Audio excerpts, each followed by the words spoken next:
The man says he is just an inhabitant of planet Earth, a civilized place. He spits blood and a child calls out to old man Siu, saying that her mother asked her to bring this for him. The old man thanks her. The child places the small bread roll on the floor and asks him to get better and make more of that soap. With that, the little girl leaves in the blizzard. And once again, he says, I am an inhabitant of planet Earth, someone who came from a civilized world 50 years ago. He doesn't know how, but he ended up in this weird world. He was on his way to a lecture with his coworkers when they were swept away by a landslide. It seemed obvious that everyone had died, but they woke up in this strange world, in front of a giant fox with 3 tails and a 2-headed snake. Strange people with the power to fly through the skies. That reminded him of some of the novels he read from time to time. However, even though he was aware of this, he never imagined that all of his colleagues were having much better life than the one he led. Creatures known as the sages appeared from the skies and were impressed by the talents his friends had, and each of them was taken to different parts of the world and the heavens. In that place, only he and Director Kim were left. For some reason, they both held out hope that since they had also come from another world,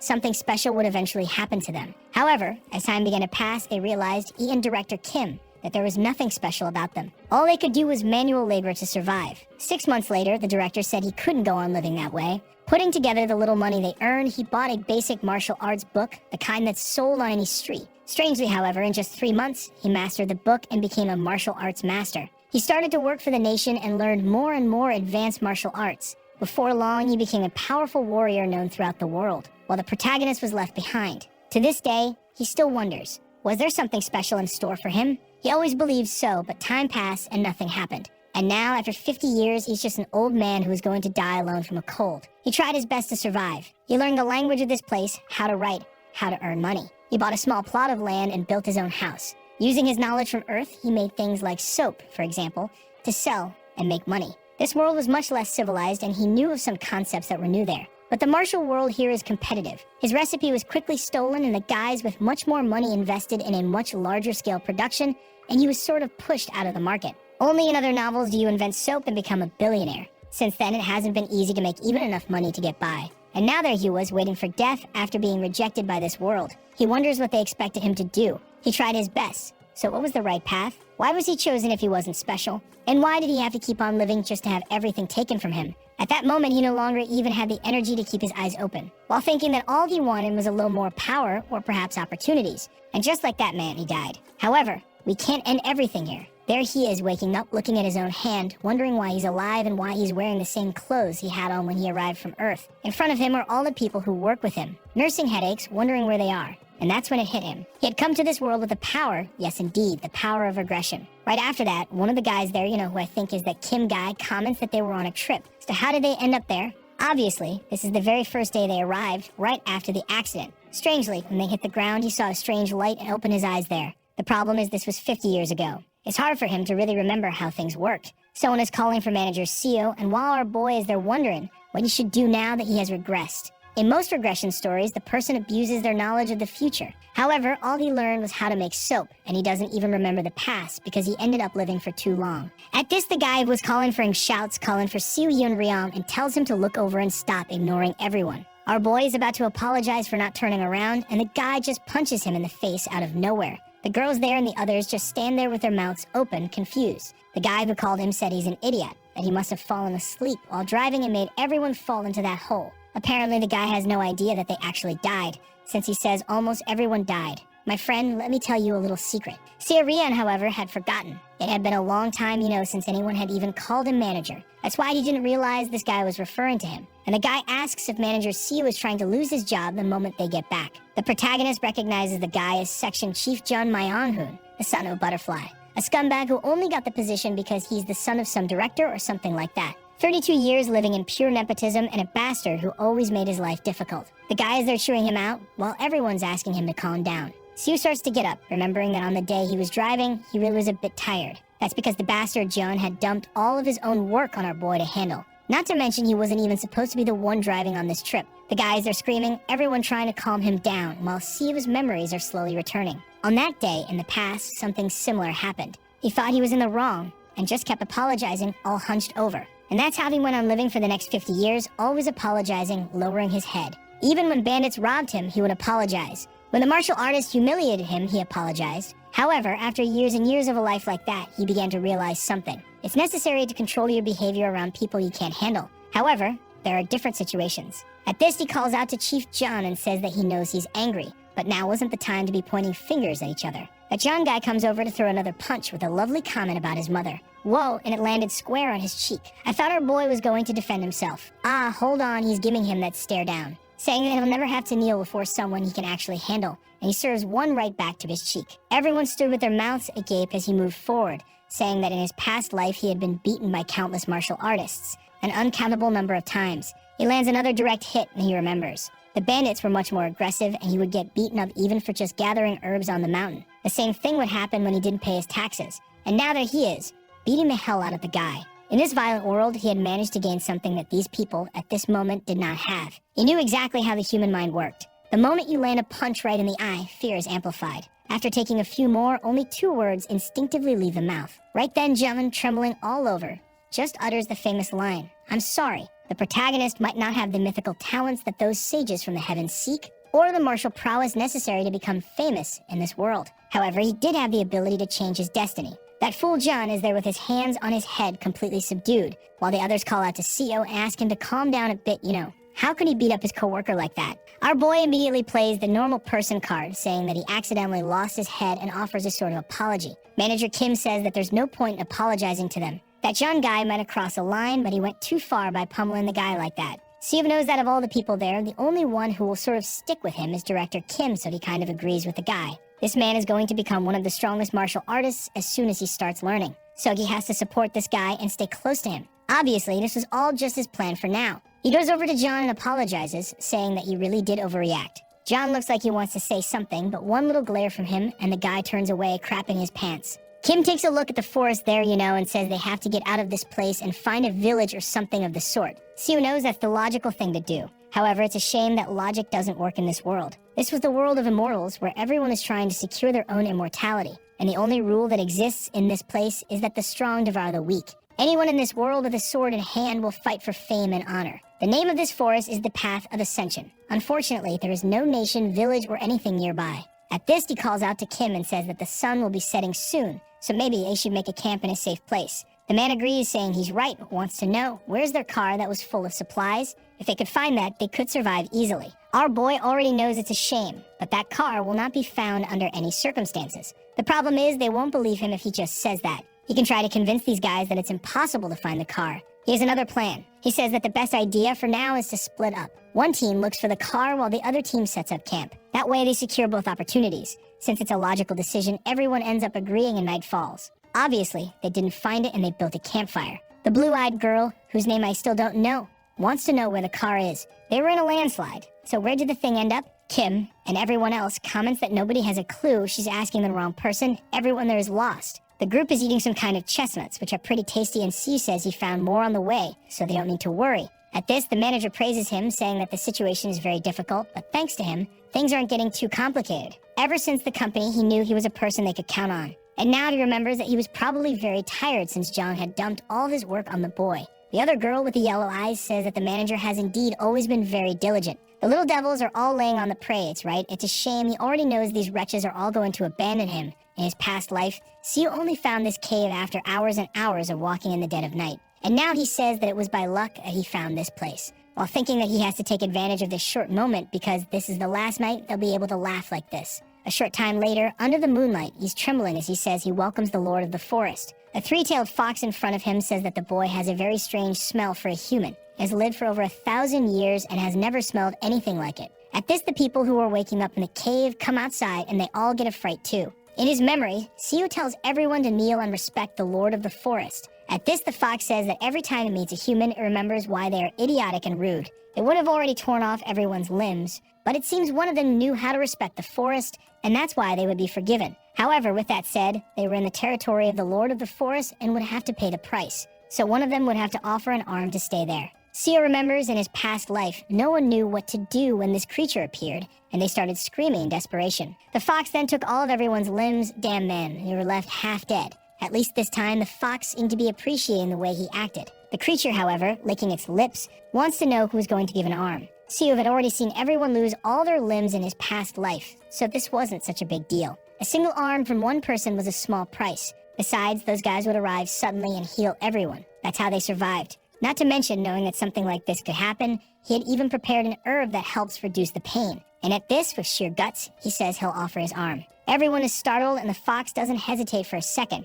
It just goes and takes a big bite, man, and pulls the boy's arm off. Everyone there feels the pain, and he immediately goes to get the herb. While he eats, the fox then says it thought the taste would be different because of the smell, but he was really identical to any other human. In fact, it was even worse because he seemed to have very impure veins. Siu, completely wrecked, apologizes for the offering not being good enough. But at this, the fox turns and says it would let them stay for 7 days in its territory, and no one there would die, thanks to its divinity in this forest. It leaps away and is gone. The rest of the group come calling for Siu, asking if he's okay. He says he is and asks for help to get to the cave. Since he was the first one to encounter the fox, he says he talked with it before they arrived and learned a little about this world. He reveals that they are no longer on Earth, and at this, everyone is scared, saying they never imagined something like this had happened. But considering they saw a three-tailed fox, so reality is sinking in for the guys. And our boy explains, showing his arm, that at least they're safe for a week because of what he did. The others want to know, what happens after that week, and he says they'll have to give up something else. Everyone is desperate, but he just says he's exhausted and needs to rest and hopes everyone understands. Night falls, and apparently Jung said something because everyone is against him. The protagonist is listening to the guy asking who's going to give up an arm and a leg in a week. The guy in the Adidas tracksuit says that even so, they can't just give up on Siu like that. He was very useful and was the person who found the place, right? And he even gave up his arm. Jung says they should make the most of his presence, and then discard him. He's already lost an arm anyway and won't last long. For now, Jung is making his little plans, but our boy is over there without an arm and farming aura with his hand in his pocket. And from what he heard the guys talking about, it seems they want to imprison him to offer up one of his limbs every week. He picks up a big-ass rock, saying he wasn't too thrilled about that. However, with the violence he learned over the last 50 years, it would be easy to finish off Jung, even without an arm. The guy is there with his back turned, talking while he questions whether to kill him or not. He takes a deep breath, drops the rock, and says not for now. Fear must be influencing everyone's judgment at this moment, and if he's too cruel, it will only complicate the future relationships he needs to build with Director Kim. At this, he hears someone telling Jung to shut up or they'll break his legs. Sia realizes that even though Jung is full of plans, there were still people on his side. Night falls and another day arrives. Unlike the fox that ate an arm, the two-headed snake that appeared only asked for a little blood. This same snake in the past life sucked their blood, even though the poor souls had no limbs left, no feet, no arms. This time, that Chiefo guy offers his little arm for a suck, and the snake took a quick taste and left. That's because the human's blood this time was the worst it had ever tasted. It didn't want any more. Siu knows it didn't like it because that guy's blood is bathed in alcohol and nicotine, on top of the boy's cholesterol. At this, he tells John Mingyong to come with him to get some herbs. It's kind of disrespectful to have called the guy by his full name, but Siu just asks if he's hungry or not. The guy says yes, so he tells him to come on because he's going to show him which herbs are edible. He's already planning to give his arm to the fox next week too, so if he dies, he needs someone like him to know these things. John is all awkward there, right? This is exactly his plan, and he says it's good to know that and thanks him for sharing the information. However, Siu knows very well, man, the fox isn't coming back and this guy won't even have a chance to make use of this information. Next scene, he's chewing out the fool John, asking how many times he has to tell him not to pick the wrong herb. The guy's all like, I'm sorry. And our boy says it seems like he's trying to kill everyone. He keeps chewing the guy out, taking advantage of the passive aggression from his past life. John tries to explain that he needs a break. He's been digging for these herbs non-stop. However, Siu knows that this bastard did everything he could to punish him from the very first day he was at the company. And with that, he just tells him to get back to work, that they have to finish this before the sun sets. A while later, John manages to find a giant ginseng in his hand. He asks if this thing is really normal, and our boy says it seems so. Obviously, the guys have no idea that this is actually a yellow bamboo root. Maybe it's because they're in the Forest of Ascension that they are so full of energy. Normally, that thing grows to the size of a little finger. However, in a place like this, things are different. It's not very useful for those who depend on spiritual energy, but for those who rely on physical strength, it's perfect. Seeing that the harvest is going well, John gets excited and already wants to know how much more they'll find. A while later, looking at the horizon, Siu knew the time was coming. A bright explosion happened in the sky. John fell face first to the ground. Everyone is riding with their hands on their heads. What's going on? Some guys appear in the sky, saying it's a surprise to have found so many talented people. The one in the background in a yellow robe tells Byoko to disappear because they belong to him. The guys are all arguing there while Kim wants to know who they are, what's going on. The one in the black robe comments that only 3 of them had spiritual roots and the rest seemed like normal mortals. He extends his hand, making a golden ball, and throws an attack at Jun. The old man appears excited, saying that the boy really did have the power of the golden thunder. The one who looks like a woman with black lipstick, who I don't know if it's a he or a she, Yuno says it's his turn now and plays a little tune. Right then, the blue-eyed girl starts to writhe in agony, screaming desperately, while the other one celebrates, saying she found a perfect immortal route. The muscular guy puts his hand on the shoulder of that Chief Ogai and says he has a sacred body. He'll be taken as a disciple of Azura. The guy is clearly kind of scared, not knowing how to respond while feeling the pressure from the man. But the one with the black lipstick says that maybe he'd be better off in the Valley of Ghosts, a perfect place to seek immortality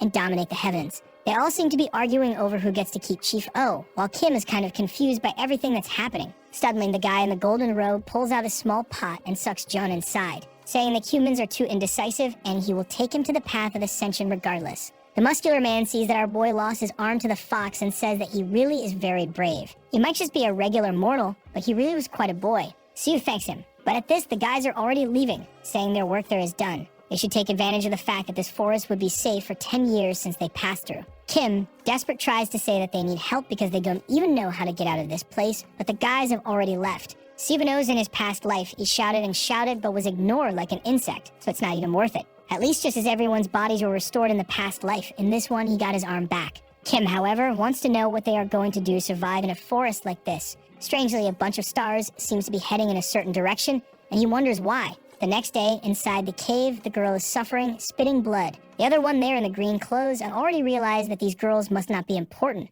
because I still don't know their names. She comments that her friend there in the pink clothes is not doing well. What do we do? Siva just asks to wait a little longer. What if someone shows up to heal her, right? It would be a huge coincidence. The group finds it a bit strange, but right then, someone enters the cave and says that them suffering in this place were like ants trying to defeat a dragon. Kim asks who he is, and the man introduces himself as the Sea Dragon King Si-Huil, nice Sing first name as our Make Good Idea author. He comments something about controlling the storm and says he saw it was raining here, and that's why he came to this place. The girl lying on the ground somehow used some kind of magic to create this. He finds it strange because she looks like a normal woman, so how could she have so much power? Besides, she wasn't even consciously manipulating the weather, which was even stranger. Sio says that they are the ones who are confused. They arrived in this place not long ago, and powerful people like him keep showing up all the time, because it seems like they are taking his companions. The so-called Huil laughs and says that apparently some colleagues had already arrived there and seen potential in the group. It's almost ironic that now, conveniently, he has also appeared in front of this woman. He then asks if the mortal understands where he is. This was a place known as the Path of Ascension, the perfect passage point to the upper world, and in a few months, the Gate of Ascension would open there. It's something that happens once every 1,000 years. And because of that, countless creatures and people gather in this place to try to pass through this door. And that's why so many strange people are showing up in this place. Sio says he understands, while Kim wants to know why the rest of his colleagues were taken into these sect-like things. Will says that it's really difficult for a mortal like him to understand. For people in this world, it was common to possess magic to increase or decrease the size of things. And probably the guys who took his friends have their entire sect and group inside one of these objects. Their plan is to cross the gate carrying everyone. He himself inside this object as the Sea Dragon's castle stored away. There, more than 8,800 dragons were sleeping. Now, I don't know if he means dragons as in the creatures or dragon members, right? Because he says there that the girl is very peculiar. If she joined the group, she would have the chance to become something extraordinary. Kim asks him to wait, saying he can't just take the girl like that. But suddenly, he just falls to his knees and his eyes are almost popping out of his head. Will just says he will give his blood to her and accept her as part of the group. This was the best solution for everyone there. Furthermore, he will advise them to never get in the way of the intentions of the people in this world. Damn, the boy's head is about to explode, and our poor protagonist got caught in the crossfire. Will leaves, saying he is being merciful. Most people would have killed him. With a big thunderclap, he flew off on the dragon, stylish as hell. The next day, everyone was kidnapped. Oh no, only this one is left. We still don't know her name, man. She's laughing like a maniac, saying, what a mess. This world with its dragon business, colleagues being taken away, people flying, what the hell is this? This would probably be my exact same reaction as Sio gently pats her, telling her to calm down. She, however, just begs for our boy not to be taken away too. She wouldn't be able to survive in this forest alone. However, he just thinks it's a shame, but their time is up. Suddenly, she begins to writhe in agony, puts her hands on her head, and says something is coming. Kim runs to help, but she says it's too late, and whatever it is has arrived. Out of nowhere, an old man on a mechanical Oni lion appears. Good heavens, man, that one came straight out of ChatGPT. Make thee, and the old guy wants to know how there are mortals on this path. However, he comes to his own conclusion, saying that the place is unstable because of the opening of the gate. That must be how they ended up here. Now he wants to know from the mortals who emitted that vast consciousness. He felt a strong presence, as if it were one of the sages from the upper realms descending to Earth. And for some reason, he believes it's the girl. The old guy asks the other man to stay there, wanting to know who he is, and warns him that she is their colleague. However, the old man just gives him one look, and once again, Director Kim is attacked. Oh, the poor guy, man. Every person who shows up beats him up, my boy. It's a good thing our boy cushioned the blow so the guy wouldn't die, but geez, his ribs got torn up, and the not all peculiar old man went over, took the girl's face in his hands, and said the child will be taken with him. She might not have a good foundation, but with the talent she possessed for consciousness, he can awaken her power. She's crying, calling out for the two of them, but the guy says it's best for her to abandon these connections with the world, especially now that he has already made this offer. At this, the two are flying, and apparently he's going to kill them to force her to accept. She, however, says she accepts if he doesn't kill them. Better that way.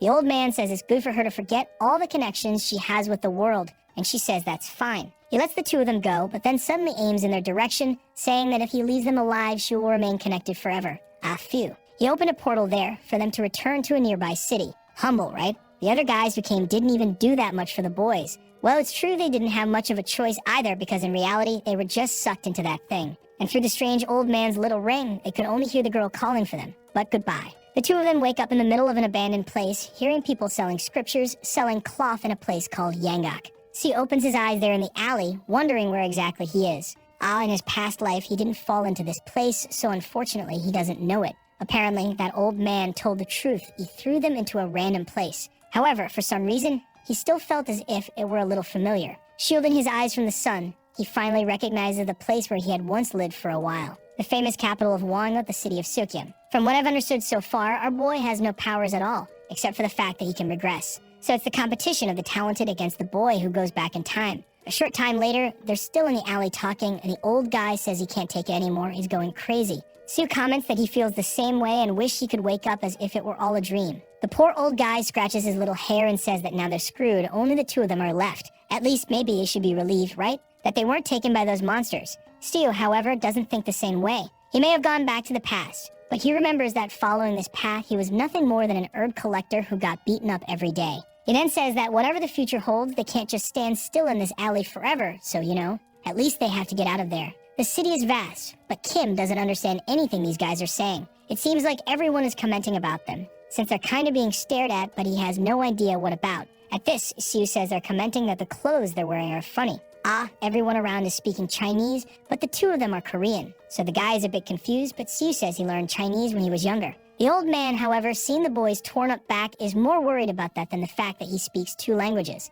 And the bastard lied, it's not even Chinese they're speaking. The symbols are kind of similar, but the sounds are completely different. In his past life, he spent 2 months being chewed out by beggars just to start understanding what these guys were saying. However, now there's no reason to worry about that. He says that first it's time to get new clothes, but the guy is already unsure. How are they going to manage if they have no money and can't even communicate properly? However, the clever devil went to an herb shop and threw that fat ginseng into the old man's hand, who was shocked. He immediately let him know that this yellow bamboo root was over 800 years old, so he better pay a good price for it. The old guy immediately offers 15 silver ingots, that's some serious bars, and seems like a hell of a lot. Even Sue is surprised. It seems that in his past life, he never managed to accumulate so much money. I thought he was going to try to negotiate to show he knows the values, right? But the bastard was a really broke beggar man. He just accepts. A short time later, they're already in a big-ass house that our boy seems to have rented or bought, and he already tells Mr. Kim that he's going to teach him the language of this place. It seems everything worked out well and quite easily.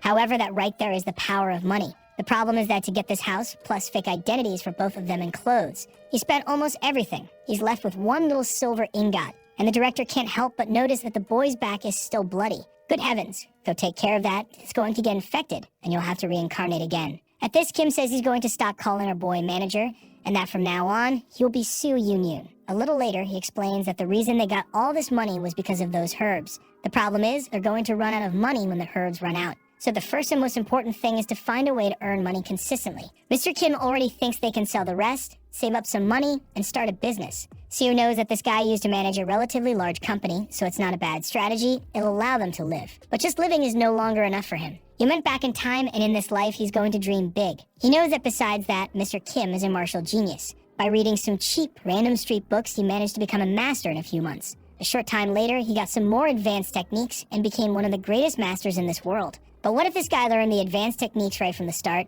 Maybe he could anticipate the birth of the most powerful swordsman this world has ever seen by at least 30 years. And obviously, with that, he will benefit to the maximum while he is close to him. At this, he calls for the director and comments that in this world, he seems to be realizing that this thing called martial arts is very relevant. Considering that probably if they start any kind of business and have any success, they will need to know how to defend themselves. Director Kim says he's heard of that stuff before, but as far as he knows, martial arts are only taught to those who belong to his sect. So how are they going to learn? Our boy already notices that the man knows a little about the martial world. He's not completely lost. He explains that in this city there are 7 famous sects. There are the Demon Slayers, the Blinding Sect. No way am I going to say the names of all 7. We'll never remember them. But it looks like I'm going to have to, because the Demon Slayer sect uses sword and blade techniques. There's the Buddhist temple, that fights kind of with those Karate Kid moves. There's the House sect, which are the smart ones, and the sect of the 7 mysteries. It seems 3 of these are demonic sects, and not much is known about them, other than the fact that they have proficiency with witchcraft.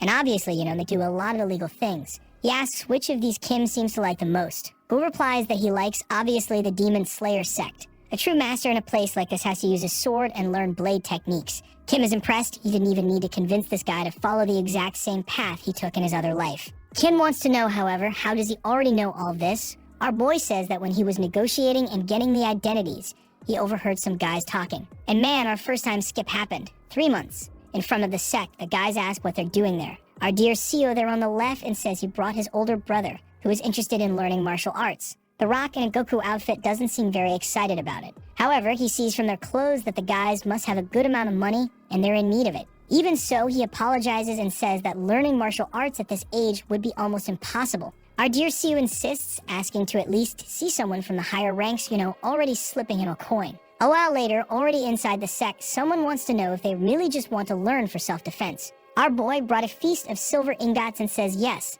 that's all they want. The moment the old guy sees the money, he says it's all right, they can be external disciples. However, they should know that there's no special treatment there for those who enter through donations. Besides, they would only accept one of the 2. Kim is about to complain about this, but right then our boy accepts, saying it's perfect for them. The guy is already leaving, saying, okay then, just come find him there and join the rest of the disciples. Kim asks our boy if it's okay for only him to be learning martial arts. He would have chosen a different group if he had known it would be this expensive. Our boy tells him not to worry, he was never very good at sports either. While he's going to handle the business for now, Kim will go there and learn a bit of those so-called martial arts. The old guy thanks him, but says he doesn't know if he'll really be able to learn much. Our boy tells him to trust himself and try before judging. Another time skip, 7 months later, the competition within the sect. The man on the throne wants to know where this guy came from. Obvious, it's Mr. Kim, who has crushed all the disciples who have been in this sect for years. Mastering a martial art means understanding its true meaning and aligning your body with it. Someone with low knowledge at best becomes a third-rate warrior. And to advance from that point on, you need more and more knowledge. The guys attack him, saying he's an outsider and will never beat them. Obviously, more knowledge means you've invested more time and also put in more effort. However, certain people had enough talent to laugh in the face of all this knowledge business. They had enough talent to advance through numerous stages at once. The Demon Slayer sect is already famous for having numerous members like that. But for the first time, an outsider appeared and killed all of those so-called great disciples. In just 7 months, Director Kim became a first-rate warrior who had mastered absolutely all the techniques of that place. The old guy bites himself. He doesn't understand how it's possible for someone to evolve so quickly. To force something like that, they would need to gather countless martial artists to support someone. Not to mention that this guy is an outsider who has never had any contact with martial arts. So how did this happen? It was as if the very tradition of that place had kneeled before this man. Whoa, and they gave the order to capture him. There's our boy. He already imagined that this could create a problem, an outsider dominating this place in 7 months, leaving everything in chaos. Because of this, the guys are accusing him of being a spy, but even imprisoned, the sly dog is practicing. What Seo doesn't understand is why he's also imprisoned. He knows nothing about martial arts, and now he's in there with the other guy. Our boy asks if the director isn't worried, man. A lot of people suspect he's a spy. Normally, in these kinds of stories, they'll destroy his martial arts, cut off an arm, or somehow prevent him from being able to fight. The director, however, replies that he already knows about that. But for some reason, he feels that continuing to practice is the only way to get past the next barrier. And inside, he already knew that upon passing this one, he would advance to the next stage. Seo knows how incredible that was. Being a first-class warrior was already impressive, but advancing beyond that is something only the masters of the sects can achieve. This was already a level where, at most, there are 1,000 men with this strength in this world. Not to mention that, after this, the only thing left is the peak, where you are basically untouchable. Right then, Seo is certain this guy is going to be at the top of the world,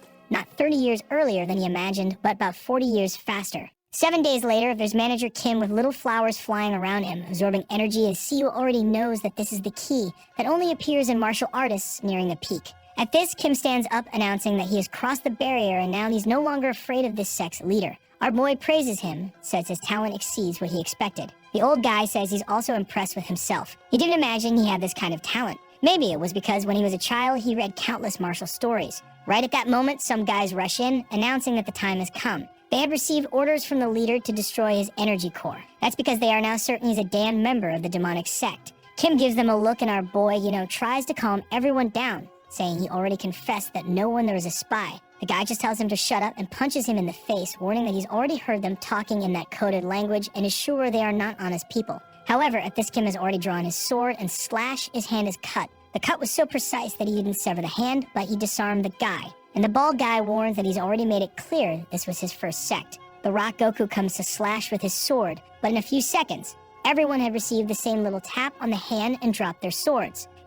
Everyone is already running desperately down the corridors, saying that strangely he seemed to be at the peak of martial arts. At this, Kim calls for our boy and warns that he's going to other sects to train and wants to know what he's going to do. Our boy, not being a fool, says he's going to follow him. They could go, for example, to the unorthodox dragon sect. The old guy says he'll meet him there, and in the next scene, he's already at the top of the mountain. And damn, Kim's sword is already bathed in blood. He asks why it took Siu so long, and he laughs, saying that, yeah, the director is a little faster than him. And noticing the state of the sword, he already knows that this guy was not a violent person at all, but this world has already changed him. It would be a dream if one day he could return to the peaceful life on Earth. If he could choose a return, it would be there. He's tired of the violence of this world. However, none of that matters, because now he's here and he'll do whatever is necessary to survive. After being betrayed by the first sect, they invaded the dragon's house and took over everything. 2 years later, they ventured into the Wanga region and continued to defeat numerous sects. And it was in the third year that all the emblems of all the sects had been cut down by him. Before long in that region, he was named the strongest martial artist under the heavens,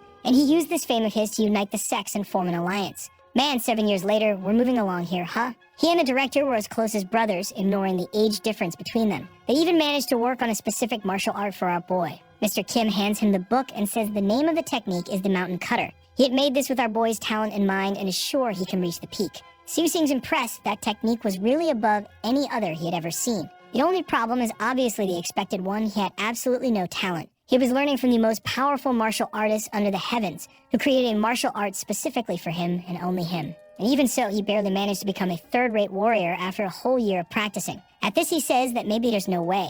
He has a talent for medicine, and apparently, that's the way to live life. Each person has talents in different areas. And with that, on the first day after a decade had passed, he glimpsed the level he had only heard about in legends. The 5 energies of the world converting into a single person. The old guy has a fit and starts contorting. What's this? His hair grew long and turned black. Siwa calls for the old guy, and suddenly the guy is handsome with long hair and muscular. This was the so-called skeletal reconstruction that creates a new body. Next chapter, our boy says that the guy, is looking younger than him, and Kim responds that he really does feel full of life, as if he could do anything. Our boy congratulates him, saying the world is going to be scared of this skeletal reconstruction. At this, Kim stands up and says he'll have to pass on the succession of the martial alliance to someone else soon. Our boy wants to know who he's thinking of, and the guy says that there are some talented people, but no one really understood the essence of martial arts. Seo comments, that he's the only one extraordinary enough to know what that really is. If he's expecting to find another genius like himself, it's going to be difficult. Kim, however, looking out the window, said that even when trying to lower his expectations,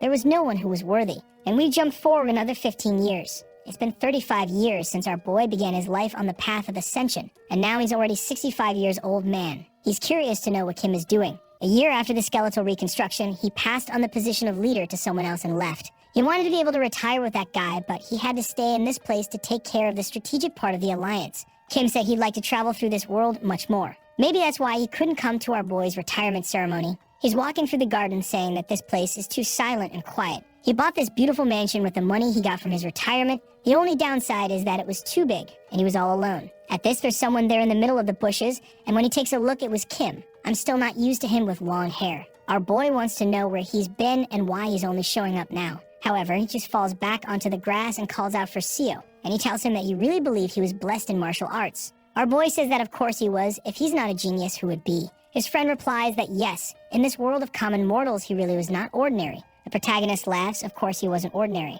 However, Kim then says that he fought against a true practitioner, one of those from 35 years ago, like that guy who flew and took their friends. Siva knows that these guys don't reveal themselves easily. They are like shadows that control the entire world from the darkness. And as the martial alliance they created gained more and more power, these guys started wanting to influence them. No one could stop these guys because opposing them was like opposing the nation itself, and that's why any rule given by them was obeyed. That's why Kim left this place. He wanted to fight against these guys as an individual and not as a master, especially since that could affect the alliance. Kim then says that they were extremely difficult to find, but he located one. Most ignored him, saying he wasn't worthy of a fight for being immortal. They all disappeared, used illusions, and none of them wanted to fight. However, 5 years ago, he finally got a duel. Siu asks if he won, and the guy says he won. The protagonist praises for not being the leader and doing this, otherwise they would have paid the price. Kim then says that he put his whole life on the line in the fight against this guy, and all he managed to do was a small cut on the tip of his finger. The truth is, the guy made a bet that if he made even the slightest cut,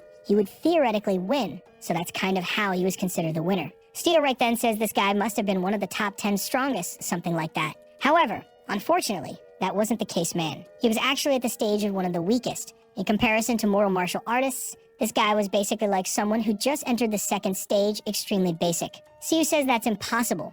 He already knew that in his past life, these guys were ridiculously powerful creatures. However, he's sure that Kim is someone who has reached the pinnacle of humanity. He could deliver numerous cuts while seeming to float and was untouchable. This guy in front of him was a genius, so how did he only manage to cut the tip of a random cultivator's finger? And at this, Kim tells him that he has lived his whole life as a frog in a well. They don't stand a chance against these guys who are basically walking natural disasters. However, he has something to say. Even so, today he cut off one of their hands. Our excited boy asked if he managed to win, and he says no. The guy put a talisman on his hand, regenerated, and that was it. The problem is that now he realized he has reached the limit of martial arts, and today he's here to say goodbye to our boy. That's because, when the guy saw his willpower and his training, he said he would accept him into the sect. He would no longer be a martial artist, but would instead begin the path of immortality. Seo says that's impossible. To become a cultivator means to abandon mortality, however. Something like that can only be done if the person possesses a spiritual root. And Kim then explains that his skeletal transformation is basically him reaching the same level of talent that a cultivator is born with. Someone as brilliant as him needed to train his whole life to reach the minimum that these guys possess. He makes a cut in the void and says he's leaving. The crazy guy is literally entering another planet, saying he's going to leave one last gift for our boy. Before he can respond, he's left with the scroll, and the guy has disappeared. The manuscript was a record of how to transcend and achieve cultivation through martial arts. Stu, however, wanted to know where his friend was going without him. And with that, time passed. Once again, there he is coughing, saying that this world is cruel. It's been 50 years since he arrived in this world. However, there he is again, dying from a random cold, just like in his past life. Destiny was something that it seemed a human, no matter how much they tried, could not escape.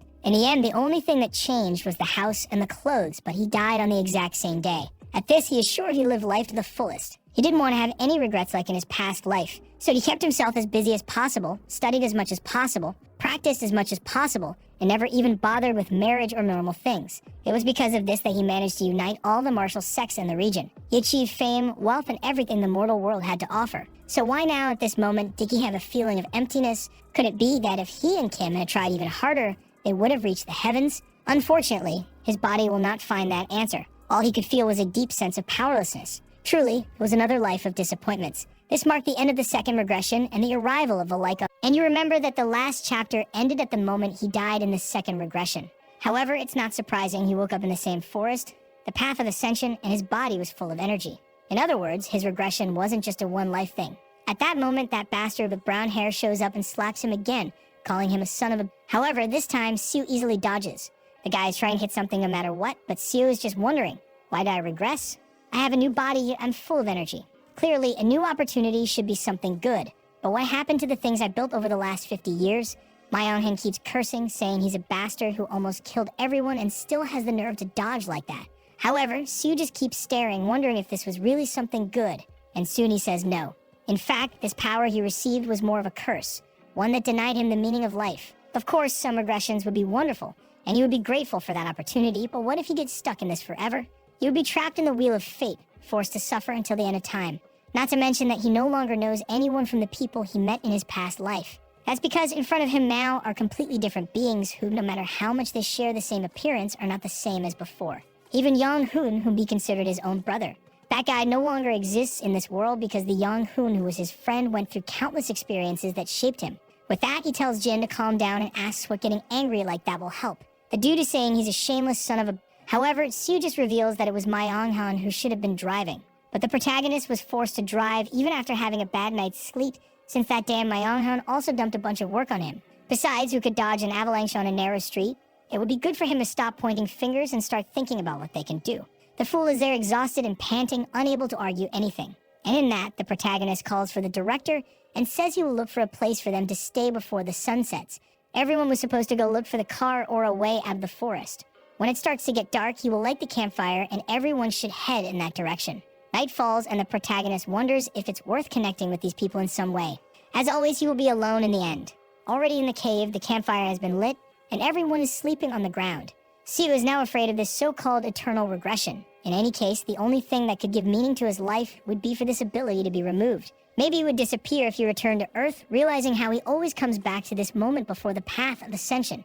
But how is he going to get to Earth? He remembers the old man with the monocle saying that when the path of ascension opens, the surrounding space destabilizes, and they, being ordinary humans, might have gotten trapped in this so-called spatial variation. At that moment, the protagonist imagines that this opening of the ascension gate must have something to do with the fact that they were thrown into this world.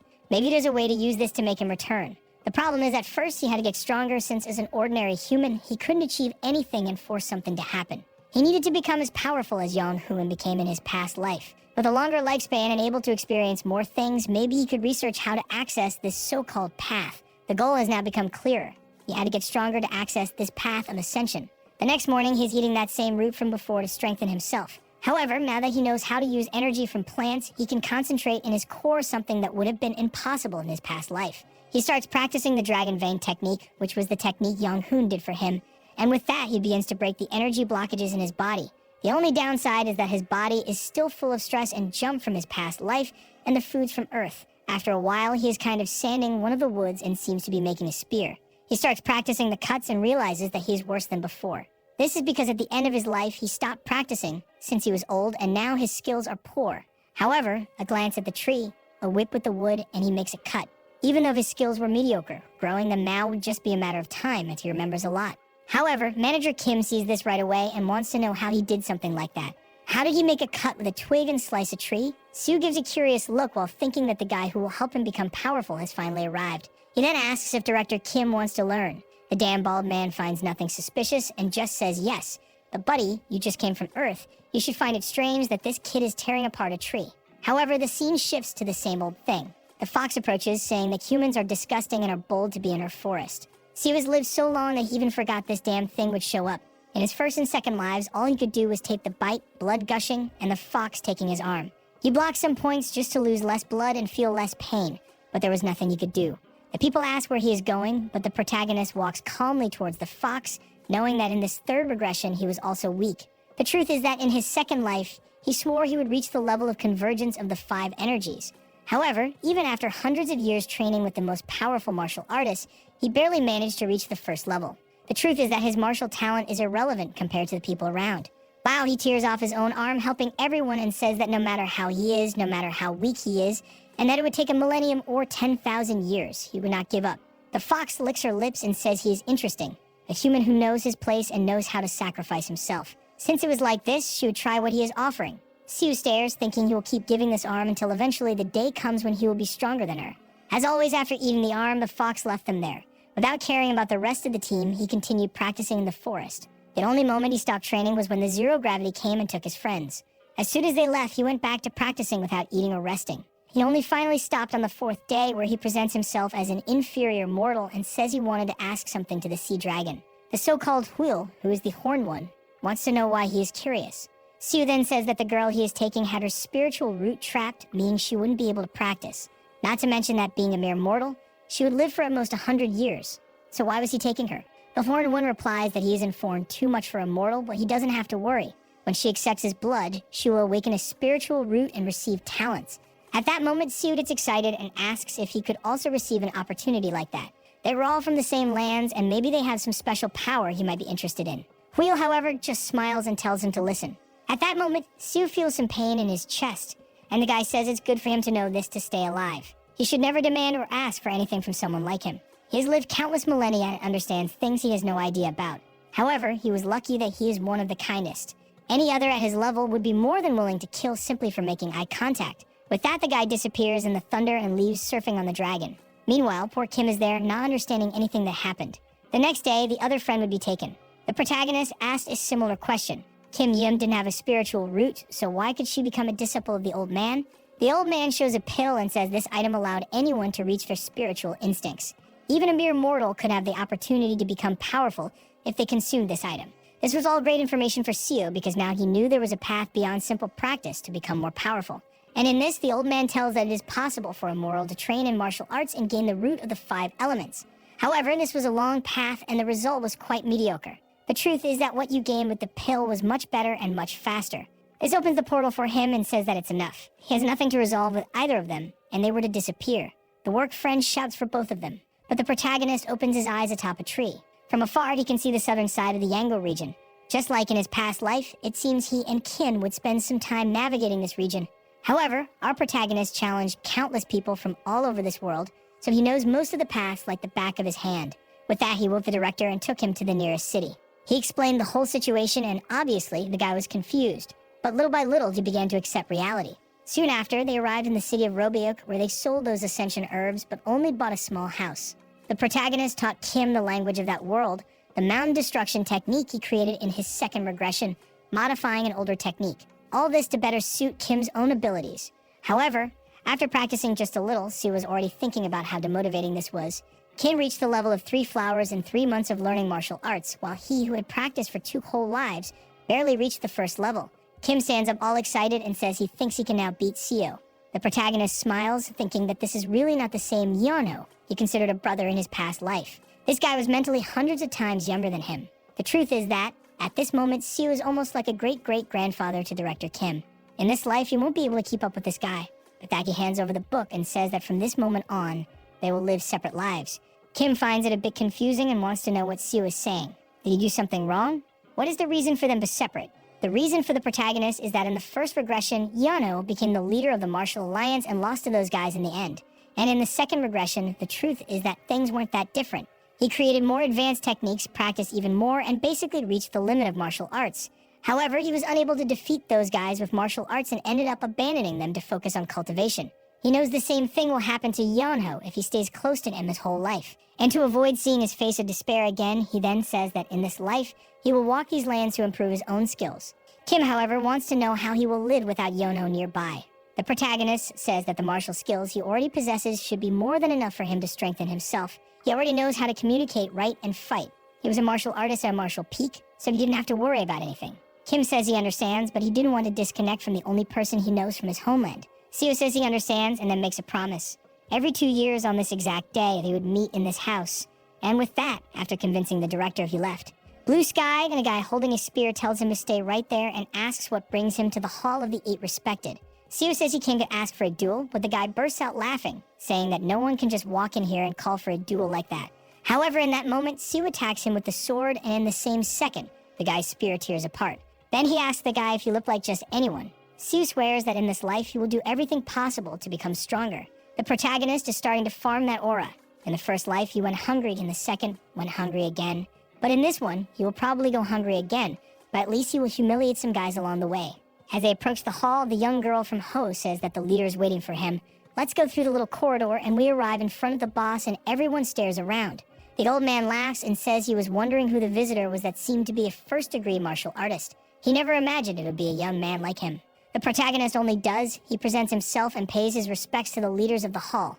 The guy just says it really seemed like he had formidable power, and Seo says it's the same for him. All he asks is for him to bless this inexperienced boy with some teachings. At that moment, the old man pulls out a nunchaku with a sharp tip, while Yun prepares to make a move from the side. Then the chief advances, spinning the nunchaku, saying that since he's going to stall, he'll go first. The item is surrounded by aura and heads straight for the protagonist's eye, but he just pulls out his sword, makes an upward cut, and manages to redirect the attack. The Shaolin monks are all in shock that he managed to reflect the chief's attack, who is now spinning in the arena, saying that the boy has truly reached the level of becoming one with the sword. It seems he was about to advance from his very first stage. The protagonist says the leader seems to have become one with the sword as well. He learned a lot from this single move. The guy laughs and says it's funny that he's at the same level, even though he's so young. Indeed, the boy was a genius. However, the protagonist laughs at the word genius. In fact, he couldn't even see it as a compliment. Everyone looks at him thinking that his martial prowess is impressive, something that would take decades for others to achieve. He reached it before 30. He then thanks the chief for praising his still insufficient skills. However, Sue thinks, in the end, he's still just one of the countless talentless people commonly found in this world. Yet, even without any martial talent or being a chosen one, he was able to develop to this martial feat that now labels him a genius. Indeed, regression, after all, was an opportunity. And since they want him to be one, this time he will act like one, a genius. At that, he informs the chief that from this moment on, he will use sword energy. The guy thanks him and says that's fine then, he will take it seriously. Then Sue unleashes the mountain destruction technique in its first form, and the chief dodges to the side. He attacks again with the second form, entering the mountain, the third form ascending Vane. However, the chief activates the energy around the nunchaku, and then he performs a series of strikes, which the protagonist defends against. Meanwhile, the guy is trying to understand what kind of kid this is who isn't even 30 and has such monstrous martial skills. At that, the protagonist moves to his side and activates the seventh form of the mountain's depth, and one of the cuts seems to hit the chief's face. The Shaolin monks copy and paste, all shocked, saying it's impossible. How could the leader be pressured by a kid at this age? At that, Sue is already delivering the 12th form, forcing the chief to retreat. Meanwhile, the people in the audience say it's not just speed. Clearly, the boy's sword carried an absurd power behind it. One of the attacks hits, filling the nunchaku, and the chief trembles and looks scared. At that moment, Sue thinks it's time to end this. He jumps into the sky, activating the 7 lights technique, and suddenly, a bunch of shining cuts appear, and the nunchaku is torn apart. The chief looks completely shocked, the Shaolin with his mouth agape, and with that, the guy just falls to the ground and says he lost. Instantly, Sue bows and thanks for the opportunity. He turns and walks away. Everyone is in shock. He walked through the middle of the sect, and everyone watched, whispering and commenting. At least he didn't suffer any ambush because of this. The House of the Ape respected was an orthodox sect then.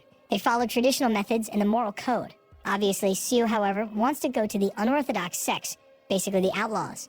The first goal in this life was to walk everywhere and reach the martial peak. On a mountain, the protagonist recounts that he ventured through numerous medium-sized cities throughout the Suking region. Among these, he also lost at the Ilmul sect and the Hayang sect. He couldn't win. However, he won in Geju and Yango. And now he's at the Hojang sect, delivering a cut to the captain in the purple robe, who is thrown back, falling to the back of the room, unconscious. The old man laughs and says he must be the so-called first-class martial artist who has been challenging numerous places. Indeed, he is a skilled boy. Sue thanks, saying that he has been learning a lot because of these fights. But then the lamp group appears, and the chief says that he will now have to face 10 elders. At that moment, Sue realizes that this is how an unorthodox sect takes revenge. He then says he thought that duel had ended with his victory. He has never heard of consecutive duels, especially one where a person goes against 10. The chief laughs and says it's funny that he has never heard of something like that. Sue then responds that if other sects find out how they operate, the name of Hoyang will go down the drain. However, the chief says that what happens in this duel is that he suffered a small cut, and that cut got infected and he died, unfortunately. The sect took good care of the boy who tried hard to live. But no matter how much everyone did their best, he ended up dying. Unfortunately, as a dead man, he won't be able to deny anything. Seo is already surrounded and sees that these bastards are crazier than he imagined.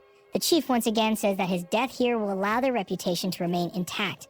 But this is when Seo smiles, thinking that this is exactly why he came to this place. He then says for them to attack. He will accept this ridiculous duel. Everyone advances while he thinks that the moment has come to gain true combat experience. The scene shifts to night in a bar. Everyone is drinking and talking about the martial artist who dared to challenge Hoyang. It was a shame that such a talented boy had died like that. The Mohawk guy said he was crazy too to challenge such outlaws. The white-haired guy laughs as well, saying he was too naive. As if things always happen the way you expect. The other one standing says that all the boy did was accelerate his death thanks to all that arrogance. Hoyang may have the name of a sect, but everyone knows that it is actually a group of bandits. It was a shame that, at that moment, the boy's body should have already been buried. However, someone steps into the hall. One of the waiters turns to welcome him, and it's Seo, completely drenched in sweat. Seo, all cut up, asking for a bucket of instant noodles, please. The guy, completely at a loss for words, just says it's fine and asks him to come in. As Seo stops and the three fools are all they're now messed up, no one says anything at all. However, the truth is that those bastards almost really killed him. Not only was it 10 against 1, but their blade was also poisoned. The lucky thing is that during the time he worked in the upper echelons of the Alliance, he learned numerous medical techniques.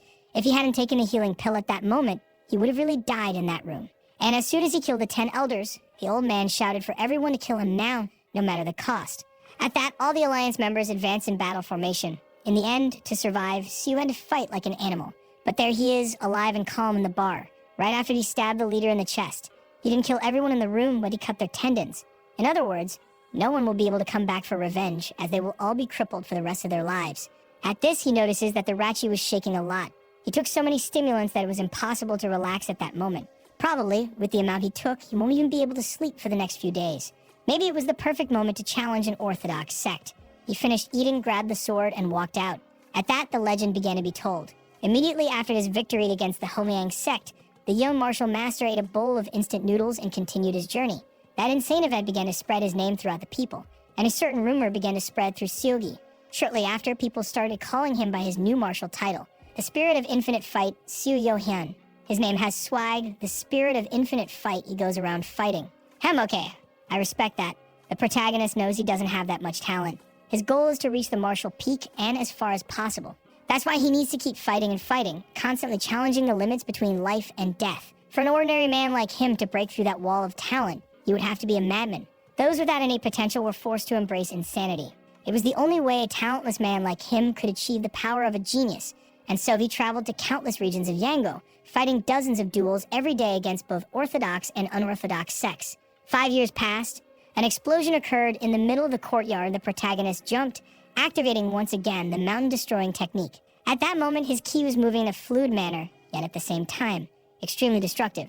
That technique was like the very heart of the sky itself. The ki of the sword took the form of lines, something that could only be used by those who had reached the peak.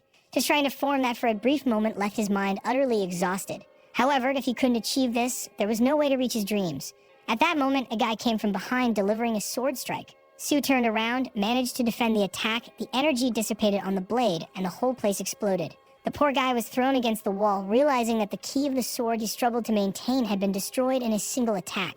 Then someone emerged from the smoke, saying they expected more from the so-called infinite fighting spirit, Seo. However, this time he had won. Obviously, it was the damn director Kim, the strongest man under the heavens. The protagonist got up, realizing that this bastard truly had incredible talent. He congratulated his friend, saying he had indeed become much stronger since the last time they met.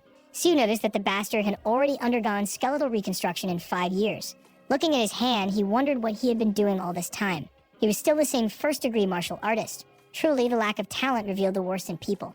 Shortly after, the director said that after reaching the level of conversion of the 5 energies, he realized something. He had become the strongest man in Yango, and no one could withstand a single attack from him. That's why, as the most powerful man, he was thinking of creating an organization and wanted to offer a seat. Sue, however, cut in and said he was fine. He preferred to live as he had been living, while remembering that this guy in every life always became obsessed with becoming the master of an alliance. However, if he accepted this offer, he would become the vice leader, but in reality, he would work more as a strategist, something he had already done in his entire past life and wasn't interested in. This was because every second he had to practice and reach the martial peak was far too precious. After much effort, Sue managed to decline the organization's offer. But then Kim began to insist that since he didn't want to be part of the association, he should accept one-on-one lessons. However, Sue simply replied that no matter what the director offered, he would not accept. And the reason was quite obvious. He had already learned everything possible from this guy in 2 lifetimes. What he truly needed was real experience. He remembered that in his past life, Yun Wu said that at the end of the first stages, you should face as many real battles as possible. And that's why in this life, he decided to simply watch his friend's saga from afar and continue his own endless journey for battles alone. With that, 20 years passed. Kim arrived in front of the same house and said that this time he looked pale. At that moment, Seo finally realized. His talent was that of someone who had truly been abandoned by the heavens. Kim said that even with infinite training, he still hadn't managed to improve his prowess. Seo said that his knowledge of blade energy exceeded that of any martial artist at his level. Even so, he couldn't last more than 3 attacks against someone at the peak of martial arts. Kim scratched his chin and said that this was strange. He had almost become one with the sword. How had he not reached the martial peak? Someone with so much experience should be able to achieve that easily. Sue thought to himself that he already knew this. This was the limit of his talent. Someone who had truly been abandoned by the heavens. Blood began to flow from his nose, and he said he could only maintain this technique activated for half a day. Perhaps if he could keep it up all day, he would finally find a way. Kim, however, picked up a book and said he wished him the best.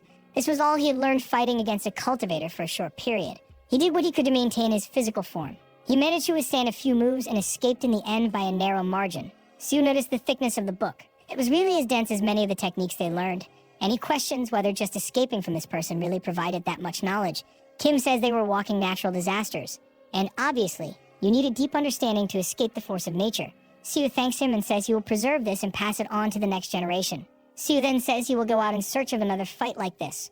All he asks is that they meet again alive. He then says he will give a hint so that he can reach the martial peak. He had to keep each piece of spatial information present in his mind at all times. Siu is a bit confused and asks what he means by that. Kim then comments on how he probably becomes aware of everything around him when he is in the middle of a fight, like, for example, where he can step, what is behind him, where the other enemies are. However, this is something he can only do for a short period in certain parts of the fight. He needed to keep it active all the time. Siu stands there a bit confused. How is he going to do something like that? Just keeping the sword energy technique activated felt like it would tear his head apart. How is he going to simulate everything around him at all times? Basically, his head would definitely explode. However, Kim disappeared, and he is sure. There must be some reason for the strongest man under the heavens to have given him this hint. And from that day on, he began to try to maintain his awareness and all the information that his eyes and ears could convey, trying to remember the spatial position of everything he saw. His awareness seems to be navigating through the city, and he can feel the steps of each person, and in that, he is in the forest. It's been 5 years since he started practicing maintaining the sword energy and spatial awareness. However, every time he opens his eyes, he feels completely nauseous and dizzy. Not only was he absorbing all the visual information, but all the sounds at all times. However, how is he going to fight in a state like this, where he couldn't even look forward? The problem is that he doesn't have much to do. For the last 30 years, he has traveled through all the sects, medium and large, and now there isn't a single one he can visit. Occasionally, he was capturing some bandits and living off the bounty money, having to fight against sneaky enemies who use all kinds of dirty tricks while he is completely dizzy. In that, a guy appears from behind the bush and tells the boss that he found the bastard. The guy with the blade on his back says that today, the kid is going to die.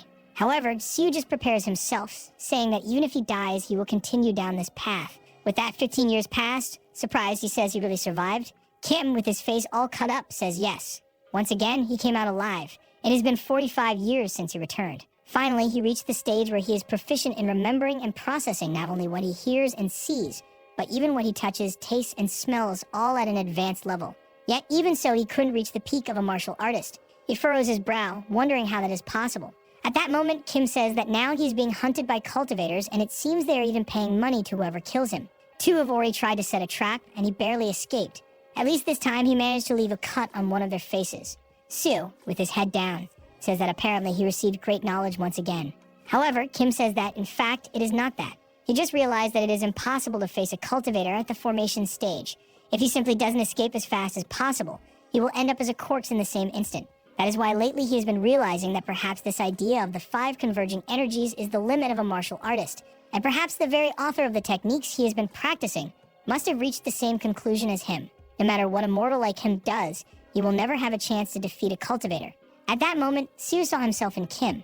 That guy in front of him had been gifted by the heavens with incredible talent, while the protagonist had been abandoned. However, he could perceive that their situations were quite similar. It was funny to see the situation when they were completely different opposites. He tells Kim that he is completely confused and doesn't know why he can't reach the next level. Kim apologizes and says it's strange he can simulate the sword's energy, and even his 5 senses have peaked. He has no idea why he hasn't advanced yet. At that moment, he offers, as always, a duel. Maybe they could figure something out since it's been a while since they practiced like this. Under the moonlight, an explosion occurs in the middle of the forest, and Siu wonders what the problem is. Kim just says that he really should have reached the peak of martial arts years ago. Siu then wants to know what that means and why something like this is happening to him. Kim then says that even without talent, this should have happened by now. Maybe what he needed was a catalyst. Siu wants to know what he means by that. He explains that there is a strong will or emotion, an event that makes him exceed natural limits and surpass the concentration and talent he possesses. However, Siu loses patience and tells him to explain what the hell he means by that. In the last 50 years of his life, he has done nothing but fight. How desperate would he have to be? He has desperately suffered his whole life trying to break out of this level of a martial artist and finally reach the peak. He activated all the energy his body possesses and even sleeps with the sword, keeping his energy active. At that moment, he can process and memorize any information he experiences in his dreams. He falls to the ground, desperate to know why the heavens do not show him the next step. At that moment, he knew how foolish it seemed for a 70-year-old man to curse the heavens for his fate. However, even having followed the path of the sword his entire life, he still had no idea what the next stage was. Seeing this, Kim makes some cuts with the sword and says he has drawn a martial art that will probably strengthen the weak points he has at this moment. In no way would this guarantee anything, but learning it might help him calm down. The protagonist, seeing the inscriptions on the tree, just says that once again he disappeared into thin air. And with that, 5 years passed. It has been over 50 years since he returned. And now he knows he doesn't have many years left. Looking at the heavens, he asks if Yeon-hoon has already died. Apparently, once again, this was the fate of both. His talent ends here. And just like Yeon-hoon was unable to do what he wanted, no matter how much mortals suffer, they can never escape the fate of the heavens. However, just then, Kim appears behind him asking what the hell he is talking about. Wow, but he looks finished without 2 arms. Immediately, Sue approaches asking what happened, why he looks so worn out. He says he will go get medicine, but in the same second, Kim flies off with him on his back. Now that I realize is he being carried, but the guy doesn't even have arms? How is he holding on? However, Kim tells him to take a look and sees that they are being chased by the cultivator. This was the price he was paying for blowing off another's arm. Kim, however, is excited, saying that he, Yong-hoon, managed to make a cultivator suffer enough damage to be hunted like this. He finally glints the stage that exists after the conversion of the 5 energies. Finally, with his own eyes, he knows what the limit of a martial artist is. At that moment, a ball of energy appears above, and he says he risked himself for this, spending his own life force to reach this point. Sue realized that this was a strength-themed Kai. And at that moment, he sends this energy attack, saying he managed to destroy a cultivator's arm thanks to this. The energy ball hits the house, destroying half the forest, and he tells Sue to watch. This was the result of his lifelong work practicing martial arts. The protagonist, however, for a second is there saying that this is the house he built after saving money for 50 years. Kim, however, is telling him to look. He fled to this place specifically for his friend to see everything. This is because he wants to leave his legacy in Sue's hands. At that moment, Sue began to get angry, but he decided to stay quiet and just observe this martial performance. The 3-story house he had built after so long was destroyed without a trace. Luckily, he had no servants, otherwise they would have all died instantly. Moreover, it was evident that numerous cuts had been marked on every part of the construction. The energy ball was, in fact, the concentration of countless blades. Truly, it was an unbelievable force, much stronger than any martial art Kim had ever shown.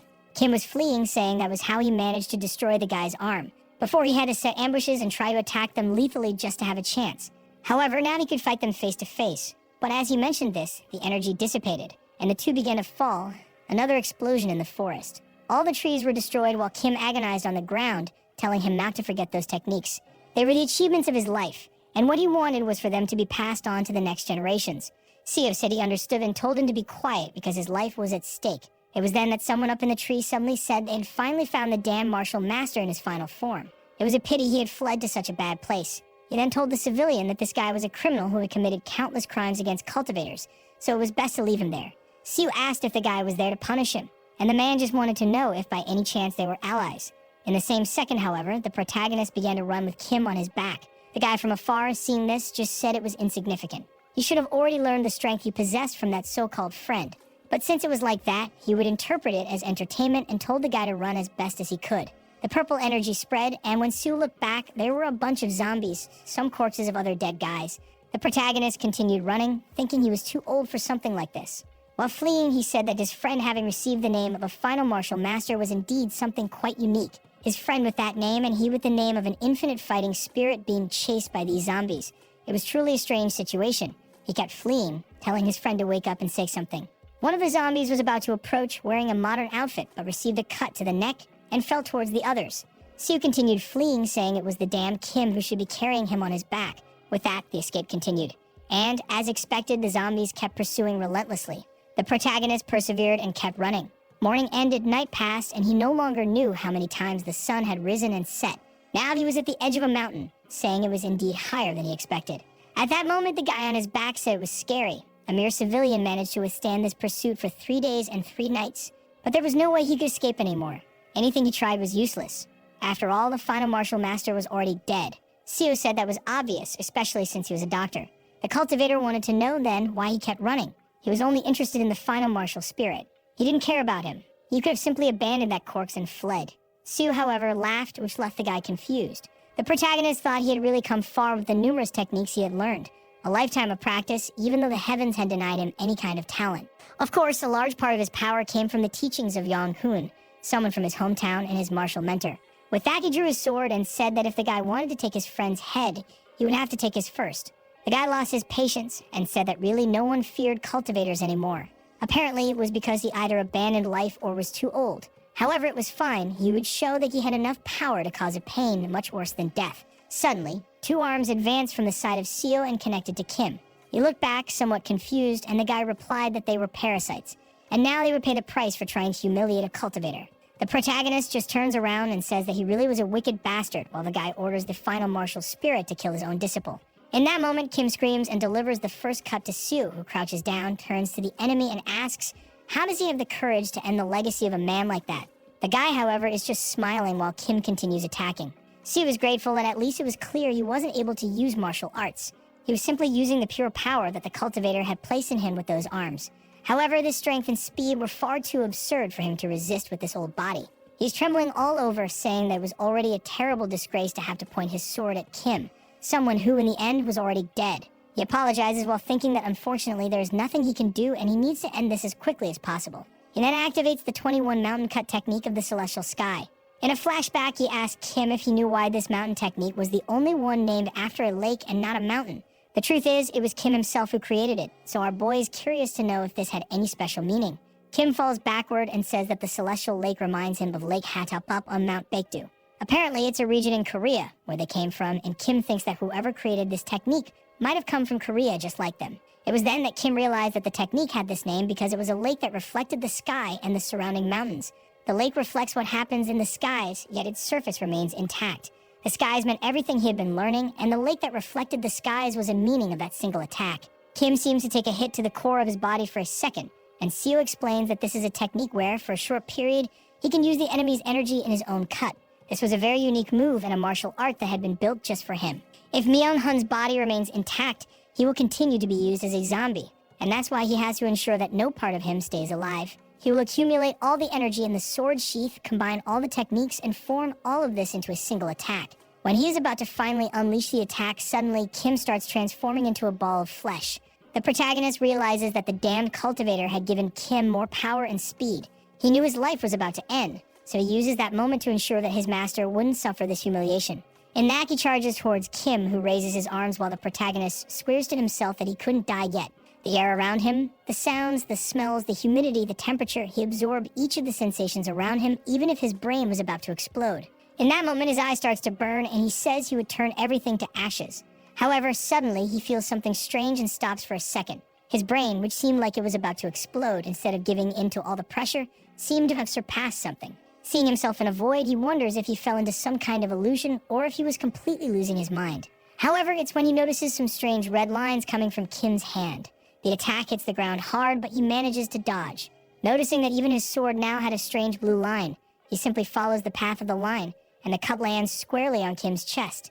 In that moment, he wonders if that is the vision of a martial artist who had reached the peak, and he strangely notices that Kim was smiling. The person who had the talent blessed by the heavens and he with the talent banished from the heavens. They were polar opposites, yet in a way, they were similar. This is because in the end, both had suffered their whole lives trying to escape the fate granted to them by the heavens. He cuts Kim into 50 pieces while saying that at that moment, there was no longer the genius, the Bohun. They were just two men who had suffered against fate their entire lives. One had died and the other was already at death's door. Kim looks back and realizes it was as if his friend was asking if he would really stop there. In that moment, he says no and charges forward, destroying the entire mountain. When all the smoke rises, he is sure that now the end has come. The cultivator looks at him, screaming with hatred, while the protagonist falls, saying that even that guy wouldn't be able to punish his corpse in death. He then asks for his martial master to rest in peace. With that, he finally reached the martial arts level he had desired for so long and put an end to this life of endless efforts. This was the fourth progression. This fourth life was insane, huh? The best so far. Will it keep getting better? I don't know, but I do know that in the next chapter, we're back where it all always begins. He stares at his own hand and realizes he is back. In the past life, he fought from the first day to the last second, and finally managed to conquer. He shouts that he has finally reached the martial peak, the feat he had desired his entire life. At that moment, oh, that guy from the beginning, poor thing, is coming to hit him, the damn Myung-hun, asking what the crazy person is shouting about and saying it's his fault. However, the protagonist sees the strange red line aiming at his face. He ducks with his eyes closed while the guy asks what he thinks he is doing. Yet, even without looking, he could perfectly see where Myung-hun was trying to attack. In his past life, he could also dodge this guy's attacks with his eyes closed. However, it was something different. He was predicting the trajectory of future attacks and understanding this guy's patterns, all attributed to decades of martial arts. But now it was something completely different. It was as if he had a kind of foresight, and even with his eyes closed, he had a total understanding of where this guy was and what he was doing. That's why they say it doesn't matter how many first-level martial artists there are, they will never defeat a martial master. He can completely see the trajectory of any attack from anyone weaker than him. Obviously, someone below that level had no chance at all. And now, instinctively, he could see numerous openings toward Myung-hun. Each of the lines represented the trajectories and positions from which he could attack him. And the red lines allowed him to read what the opponent's attacks were. Probably, it was because the difference between him and Myung-hun was extremely vast that he could see so many openings.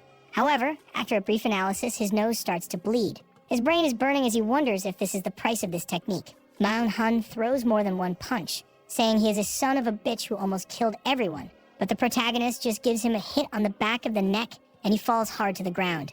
Seo is there with his hand on his head while Kim asks what he is doing.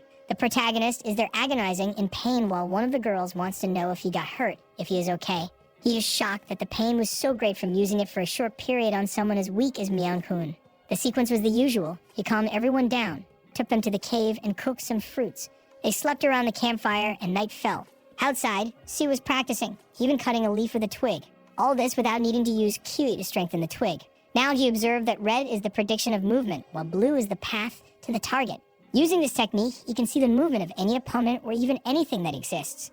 Now was explained what Kim meant by the memory of all 5 senses. His friend made him strengthen his vision and everything else this way so that eventually he could calculate the trajectory of opponents. From the tip of the twig, he could see how to destroy each of those leaves. Indeed, the martial vision was incredible. In that moment, he stares at the moon, concentrates for a second, and when he opens his eyes, there are several people attacking him. In a second, with one movement, however, he sees the blue line on all of them and starts attacking and destroying each one. The sun was already rising and he was happy, saying he had finally reached the martial peak. Obviously, even so, his head was still almost exploding, and that was because he was fighting against leaves. Soon after, he grabbed the 8 bamboo roots and began to practice with them. Strengthening his body, he was already able to maintain his vision for at least 3 hours. In this life, he's strong enough to do whatever he wants with everyone, especially since he doesn't have to sell anything, as he can earn money just with martial power. Back in the cave, he is taking a look at Kim. This guy went through 6 volumes of everything he had found for him, and he even managed to see the final teachings before he died. This was all the knowledge he had to pass on to Kim. For sure, Kim Myung-hun in this life would surpass the one in the next, which also means that what Kim will teach him this time will be even further from what he imagines. He has no idea how he will reach the next stage. However, unlike his coworkers, there's nothing he can do but train endlessly, keep practicing the vision technique and get his mind used to it. The first goal of this life was to feel no pain when using this technique and finally reach the level of the 3 flowers. That's the level Kim usually reaches in 3 years of training, right? My God, what an unfair life. The protagonist, however, says that he will finally live like someone at the pinnacle of the martial world. The next morning arrived, and as always, the fox, who is the master of the forest, came in this life to collect her price. Seo stretches out his arm, and at that moment, he becomes curious. How many red lines would he see if he took a look at the fox? However, a glare from her actually reveals a red shockwave. He feels a bit confused, not understanding what happened, and the fox bites his arm right away. Even though his arm was being bitten, he was more curious to know how the whole view had turned red. A few days later, the floaters arrived again, and once more he was startled. No matter where he looked, all he saw was a stream of red energy spreading. This was the difference between a martial artist and a cultivator that Kim talked about so much. There was absolutely no opening. Indeed, the most powerful martial artist would struggle against the weakest cultivator. A few days later, he decided to ask something to the Master of the Seas. He humbly introduces himself and says he is curious about something. Huil wants to know what it is, and the protagonist tells him about what he saw, about a strange sphere of red energy around the guys who came before him. Huil explains that those men possess a kind of consciousness. Some even said it was something like divine power. The simple explanation is that while a mortal's consciousness is trapped in their head, a cultivator's can engulf the surrounding area. And he leaves saying that as a spiritual being, he also has this ability and tells the boy that his curiosity should be satisfied. As they were speaking in the local language, Kim, who hadn't learned anything, was completely confused. Shortly after Huil left, the old hunchback appeared, took the girl, and expelled them once again. But strangely, this time they fell into the water. Seo was twisting his shirt, wondering why this time was completely different. Kim comes out of the water all twisted, wanting to know where they are, to which Seo only replies that it's a completely different place. Looking around, he knows this is Yangbo Lake and the city of Xiangho should be nearby. Kim wants to know what they will do, where they will find people. They need to find at least a base there, something like that to seek direction. In that, the protagonist tells him to take a look over at the corner on the other side of the lake. It was possible to see a small town, so they would probably find what they needed to know over there. Before Kim could agree, Seo had already jumped into the water and told him to wait there while he swam, asking why as he twisted his clothes. However, the most important thing is that if memory serves, that place was a center for various bandits. He went there to clean those guys up in his past life. The leader of those guys was at the final stages of the first degree, while the vice leader was still in the middle of the first stage. The rest of the crew was all small fry, but there were many, so he poisoned his sword to deal with it easily. In that, one of the bandits is looking to the side, asking what the hell that is. There was a kid suddenly coming out of the water. The protagonist keeps advancing while the guy tells him to stay still if he doesn't want to die. However, before Seo could do anything, the kid already came at him swinging a club. The The protagonist, however, advances, hitting the guy in the chest with his shoulder, sending him straight to the ground. In that moment, he grabs the guy's weapon and points it at the other, telling him it's best to say how many people he has killed. The thug says he's a son of a bitch and warns that he has killed 50. Just as he's about to finish speaking, the Sioux has already cut off his head. The guys are all scared, grinding their teeth, while the protagonist says that from now on, anyone who has killed a person should come at him. In another part of the bandits' base, some women serve something to the guys. The guys are all telling the women to obey, when suddenly one of them stops and asks what commotion is happening outside. Suddenly, the door opens and Sioux is holding someone's head. At that, the boss, without leaving his throne, just says there's a little rat in the base and everyone should draw their weapons. Sioux then simply states that in this room he won't ask anything since everyone will die. Shortly after, the entire base is covered in bodies and the boss is lying on the ground begging for mercy. Sioux, however, only wants to know how long he has been there. The boss says he arrived 15 minutes ago, and Sioux thinks that in his past life, it took him an entire day. He had to set the place on fire, use poison, and it was extremely difficult, but now he managed to end everything with a branch and in 15 minutes. The boss tells him to wait, saying he can show where there is treasure, but the protagonist just cuts off his head, saying he already knows very well, especially since he has done this before. Then he opens some cages, and everyone who was trapped in that place is freed and thanks him for avenging the bandits.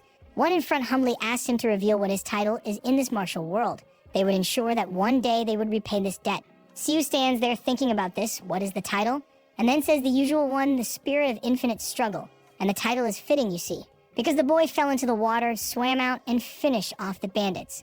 With that, the protagonist went with director Kim to the city of Chango, bought identification plates, and also a house for both of them with the bandits' money.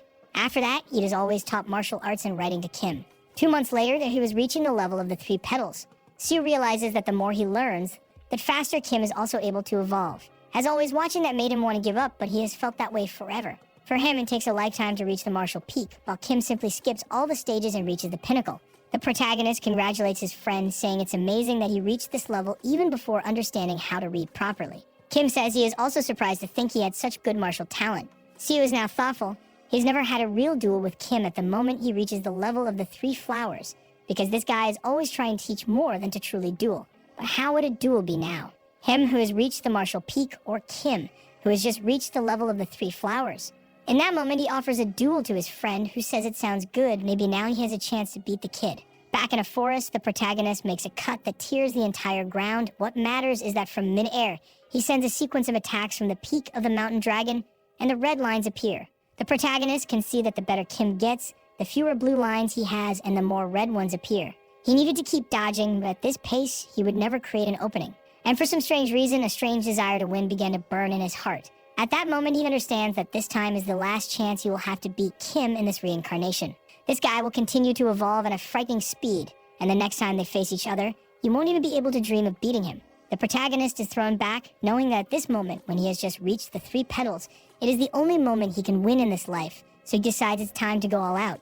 He pulls some things from his fingers and sends them in his direction, and Kim is surprised but manages to defend himself. The protagonist realizes that at least he interrupted the rhythm of the guy's movements and decides to show that he is ahead in combat experience. The sword is plunged into the ground and he unleashes a devastating barrage. Kim, seeing this, smiles and says he will have to show him the power of the 3 flowers stage. At that moment, the protagonist felt that some danger was approaching. Then Kim throws the sword up, activating a blade key, and sends a slash towards Sioux.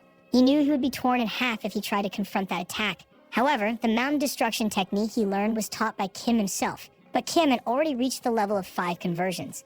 Then he unleashes the Echo Valley, and an explosion sweeps through the forest. Amid all the smoke, you can see the little bald hairs floating, and he says that the kid is truly amazing. The protagonist, however, is shocked that this bastard actually withstood his attack. Then the blade falls to the ground, and he says he gives up. It's Kim who gives up, saying that his weapon broke. He really was a disgrace as a martial artist. He has to admit, Sioux was very experienced. The protagonist, however, tells him not to worry. He will never be able to defeat him again. And with that, he just accepts the reality of his life. With Sadie's fight, it marks the last day he will be stronger than Kim until the next life. Wow, that's really harsh, right? He just reincarnated man. He already knows that soon his friend will be unreachable. Back at home, the protagonist says that since his friend reached the peak of the 3 flowers, he prepared a gift. Kim responds that the duel was already an incredible gift, but Sioux brings a bunch of books, saying these are the writings of someone who got close to cultivation and exceeded martial arts. He bought them from an old man in the city who said that to reach this level, a person must have at least 3 flowers.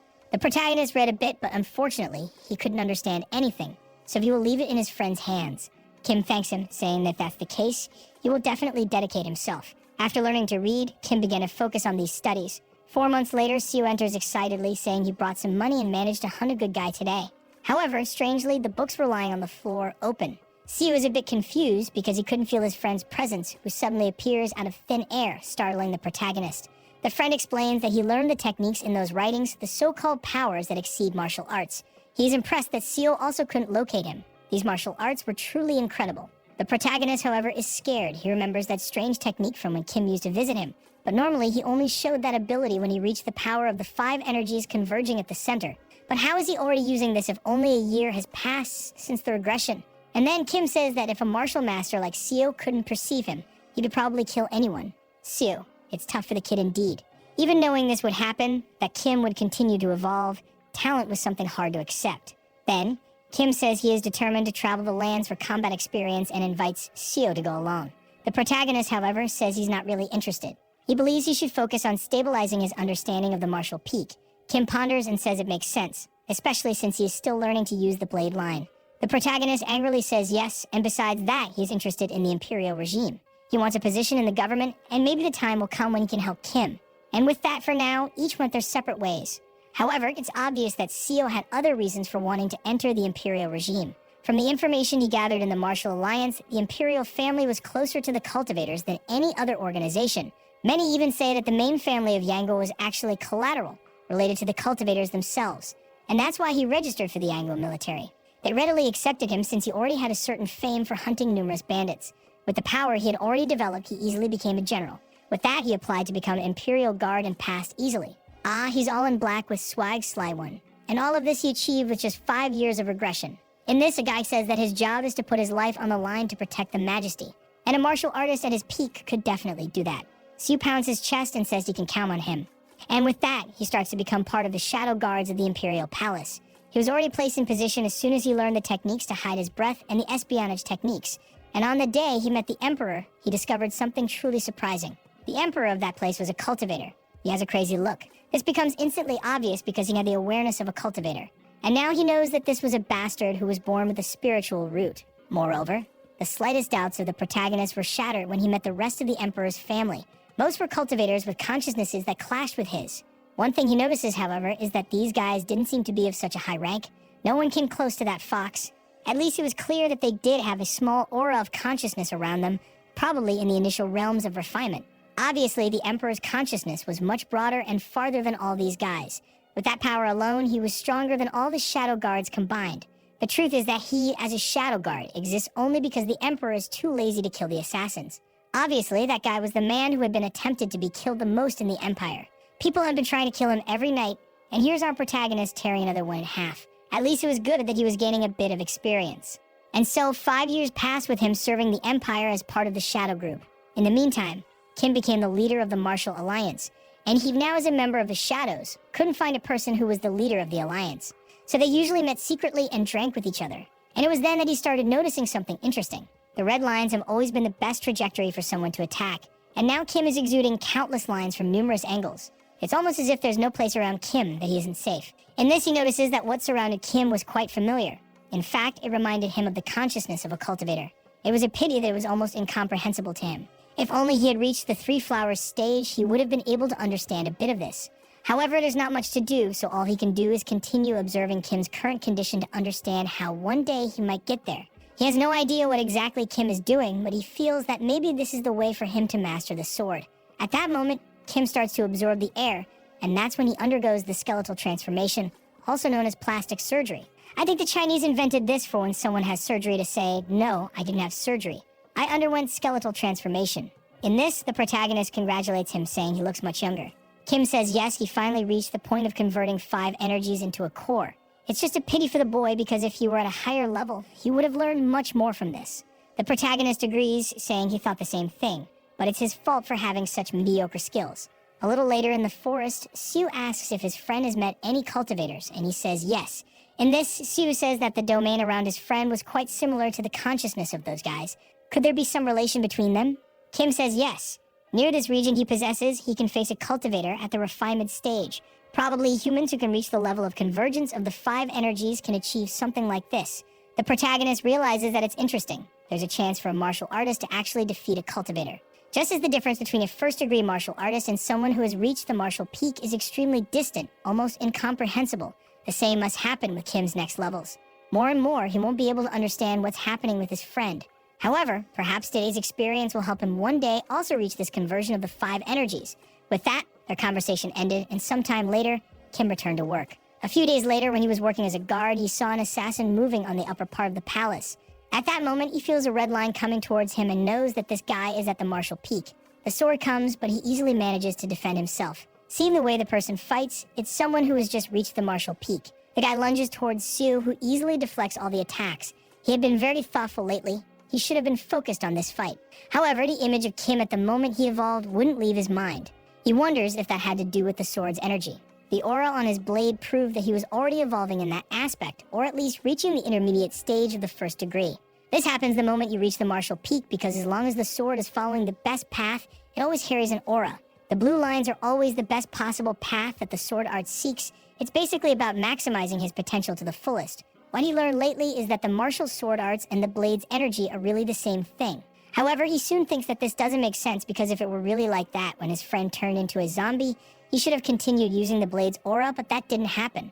Thus, he concludes that something human must be behind the attack and realizes that perhaps it's the intention of the martial artist performing the strike. The red and blue lines are not only the attack, but also the intentions of the artist using the sword. The moment he reached this conclusion, he felt something strange while holding the sword. It was as if veins and arteries had come out of the sword and entered his arm. The assassin lunges once more to try to kill him, but Seo sends a slash in his direction, apparently tearing through the assassin because blood gushed out and the girl was thrown away. My God, the poor girl spun like a Beyblade, while the protagonist is there thinking that this wasn't the end. If he keeps feeding the sword with his intentions, he could advance even faster. The poor girl is looking on, not understanding what is happening, while the protagonist is still in his monologue, realizing that he finally managed to make this something real. After 10 years practicing as a master at the martial peak, he finally learned the silk of the sword or the line of the sword. And with that, he had reached the intermediate levels of the peak. The girl remains fallen on the ground while he approaches slowly and notices a familiar face. She was one of the maids who had recently been hired. He comments that her reaching the martial peak at such a young age was impressive. If she had survived, she might have had enough talent to reach the 3 flowers. The girl, however, from the ground asks if he is the so-called infinite fighting spirit. The protagonist is confused because she knew that name. 10 years ago, when he saved those guys, he gave that title.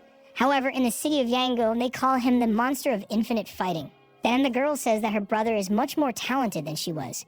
However, it was all the damned emperor's fault. Kin only replies that appealing to emotions won't do any good. The rule here is to kill any assassin who has entered this place immediately. At that moment, the rest of the guards are arriving, shouting and saying that there is an assassin here. The girl keeps telling the protagonist that he is doing it wrong. The emperor's orders goodbye, daughter. He cut her off, saying that unfortunately, the act of listening to an assassin is itself a crime. So he has to finish this now. Who thought the girl would last in this life, I think she will appear the next ones. But in this one, she had 2 minutes of screen time. After feeling disappointed for having destroyed someone with so much talent, the protagonist disposed of the body with the rest of the guards. The commotion was great, but so far the emperor hadn't left his room for a second. Moreover, at the door, he had applied a silence technique. It was more than clear that the emperor didn't care if anyone knew he was a cultivator. After all the shadow guards already know that. The minimum to become a guard was to reach the martial peak, and at that moment, you could already see the cultivator's aura with your own eyes.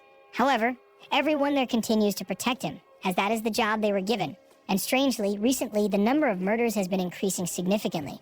What is strange is that Yang-O has been going through a period of extreme prosperity. Obviously, there were still people in poverty, but it was no longer necessary for everyone to become bandits or anything like that. So who is so eager for the emperor to be killed? And why did a person from Yango who knows his title comment on this? He turns, thinking that, well, he has time to figure everything out. After all, on the other hand, he is more interested in the cultivators than in the assassins. With that, 10 years passed, and the protagonist gained enough trust from the emperor through his hard work to have the authority to look into more information about the imperial family. Of course, he couldn't look at the biggest secrets, but now he could examine documents and find clues about the cultivators. And it seems he finally found the location of the cultivators. The problem is that it was taking too long and wasn't as easy as he imagined. The place they were located was much better than when he was just the strategist of the Alliance. And thanks to the experience he gains every night and how much he can observe people, maybe he will really reach the level of the 3 flowers. With that, he decides to take a look at the census of things and notes that in the 33rd year, it seems the number of orphans has significantly reduced because of your majesty. And as a result, this decreased the influx of bandits. The protagonist finds it a bit strange. This information was too simple for a government document. Moreover, the most important thing was left out. How did the number of beggars in the city decrease? Did they all starve and die? However, if so many people had really died at the same time, he would have known in his past life. And it doesn't mention anything about them having escaped poverty or about the emperor helping them find a better way to earn money. It only says they disappeared. The protagonist remembers the girl from 10 years ago who said that people were dying at the hands of the emperor. However, he finds it strange. The current emperor wasn't a bad guy in terms of ability. He wasn't the best leader of all, but at least he was average. So where did all these erased people go? If it's something that not even the official documents record, it means it's the cultivators doing. Any missing information is always related to them. Perhaps you will have to investigate this further later with Kim's help. The scene then shifts to the Marin Alliance. At Kim's retirement ceremony, many seemed sad and disappointed, but Kim looked happy. This is because he only retires at the moment he learns the 6 levels of the cultivation gaze scriptures. In other words, it was time for him to hunt those guys. The protagonist opens the door and says he seems quite happy. Kim turns, saying he thought he was an assassin, but he is a friend. His aura has indeed been changing more and more, and now he really reminds him of an assassin. It's true. Is the protagonist going to change a lot emotionally? That now, like, he's becoming more cruel and killing everyone. I saw on the cover of this story, there's a picture of him all in black, all badass. So you know, with that, the protagonist tells Kim everything about the information he gathered while working for the government. It is clearly a spy from those guys. Since it involved the cultivators, it was obvious that Kim was very interested. Sue warned that he would cover all the regions where the cultivators reside and asked Kim to gather information. And with that together, they began to try to understand more about the cultivators. One night, sometime later, one of the soldiers reports that the North Gate is secure. Sue noticed that lately the frequency of assassins has decreased. It also wasn't possible for the enemies to send artists to the Marshall Peak constantly like this. However, in the memory he thinks this, there is a fire happening in front of him and a guy burning. Someone warned that the assassins had arrived and were at the East Gate. A guy comes holding a talisman, asking if everyone there is at the Marshall Peak. And the guy says that this vision technique is a disgrace because it prevents him from arriving secretly. The worst that Seo imagined happened. This time they sent a cultivator as an assassin. The white-haired uncle in front told everyone to prepare, while the talisman guy says it's funny that they think they have any chance of defeating him. They might think they have some chance against someone at the first stage, but he was already at the second. With that, the aura begins to spread along with the talismans burning, and he says that today he was going to kill everyone there, and kill those bastards who are from a secondary family of the Megley clan. With that, everyone starts to burn in the hall, agonizing while the guy laughs. However, amidst the flames, look who is there. The cultivator was impressed that he survived this attack. I say that for a filthy insect, his gaze is quite arrogant for someone who only blocked an attack, nothing more. Things are getting intense. However, the next chapter begins with a sword breaking. Actually, it's a guy launching an attack and realizing there's a barrier around the palace and no one can enter. The talisman is blocking everything, meaning they already know it's some cultivator this time. They would need more troops. Inside, everyone is on the ground, agonizing while the explosion is happening back and forth. Seo is in a rush, cutting everywhere, saying he can't stop for even a second. He needed to evolve his sword from Silk Blade to Strengthening K. The talisman guy, however, is just laughing, asking how many times he will have to repeat it. It's impossible for him to break this barrier with the power he possesses. Seo's attack hits the barrier hard while the guy laughs.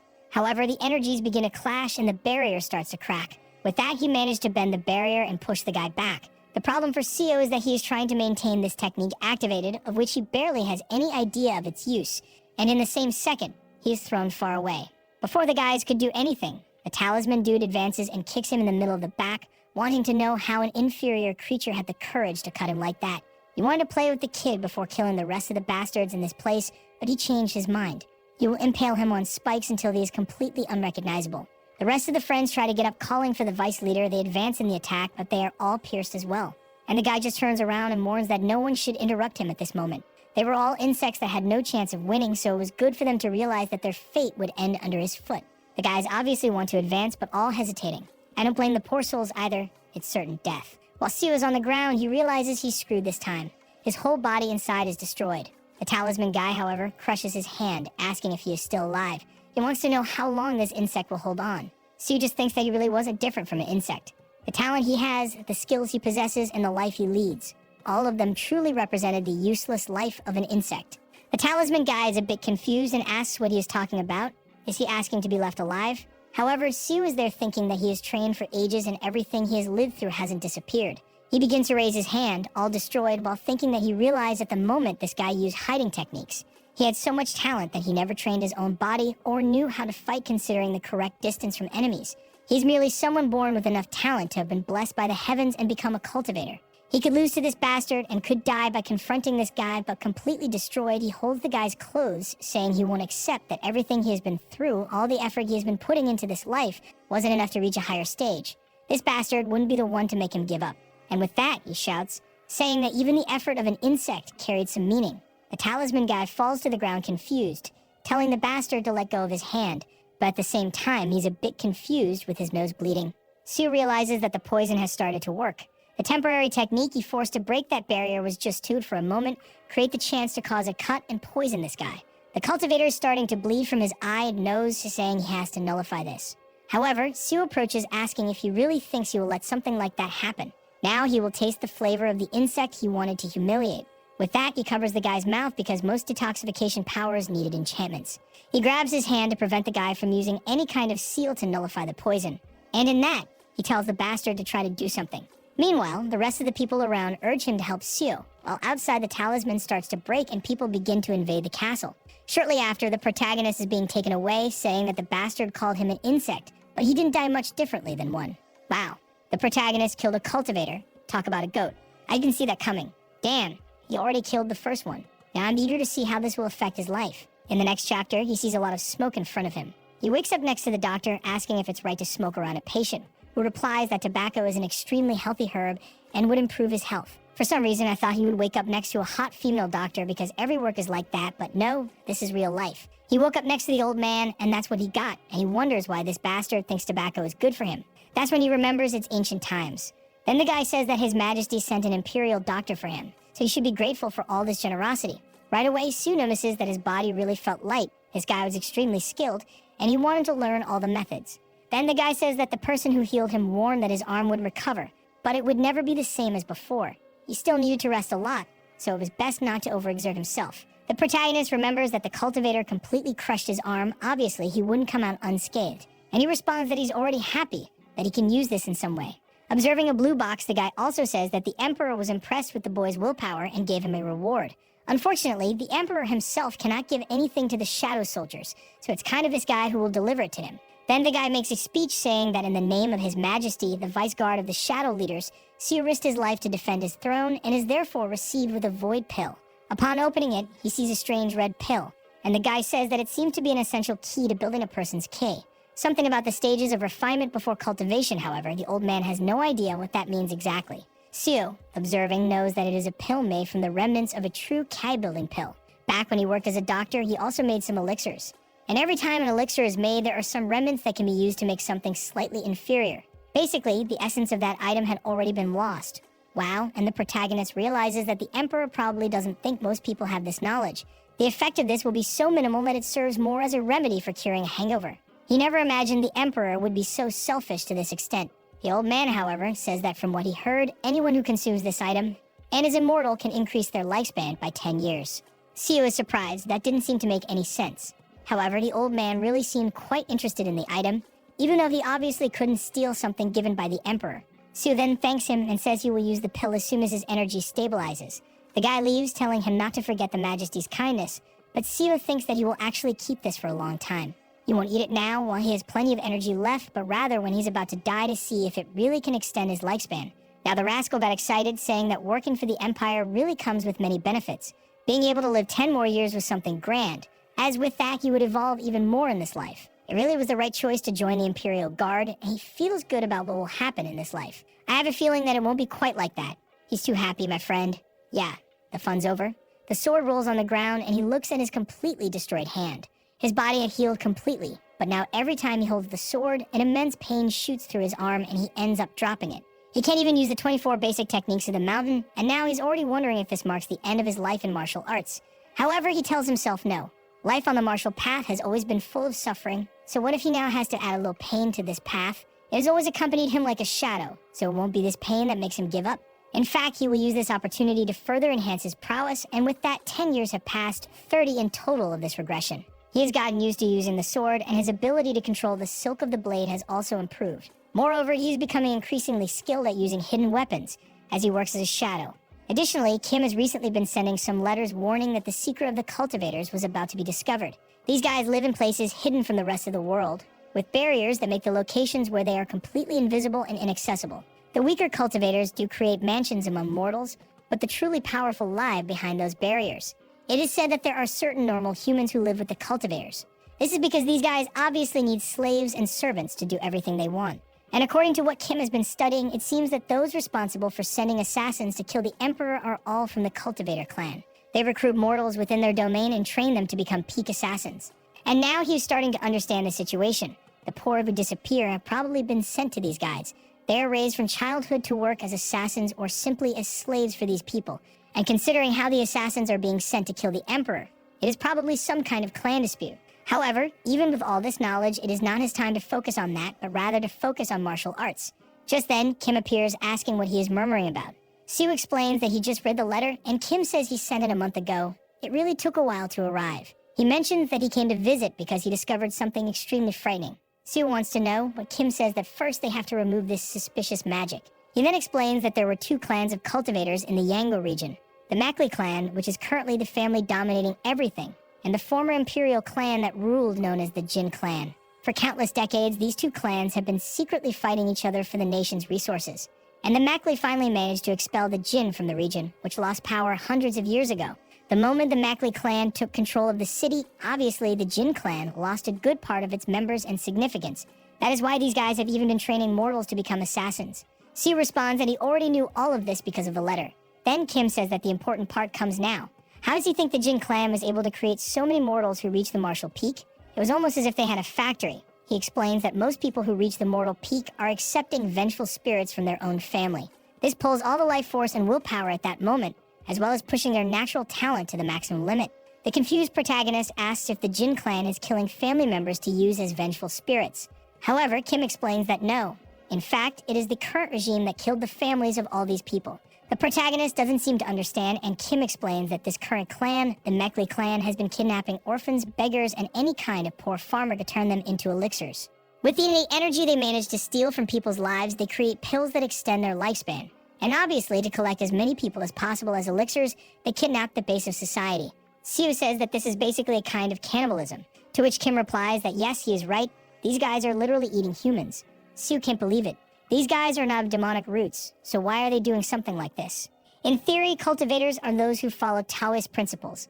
Their intention was to ascend to the heavens. So why would they be doing something like this on Earth? At this point, he remembers the girl who mourned that people were dying at the hands of the Emperor, yet he had also dedicated his entire life to protecting those bastards. In the end, he had also killed countless innocent people with his own hands. Kim then says that while he was investigating the Mackley clan, he was contacted by the cultivators of the Jin clan. They offered him an opportunity to attack that clan, and he decided to join. They could no longer allow those human-consuming scum to remain alive. Beings as evil as these could not continue to control this nation. He had been going through numerous martial sects looking for masters to join this cause and asks Seo to join him. If the Jin clan regains the throne, things will at least be better than those damned Mackley clan members who are consuming everyone. At this, Seo wonders if in that life where he died to the cultivators, the real reason behind all this was this story. And yet, for this stupid cause, he has been wasting his life. With that, he says it's fine, he will also participate. Thus, he left the palace with Kim that day to join the forces planning to attack the Empire's cultivators. They arrived at the pavilion in the city of Sikyo, where all the best martial artists of Yango had gathered.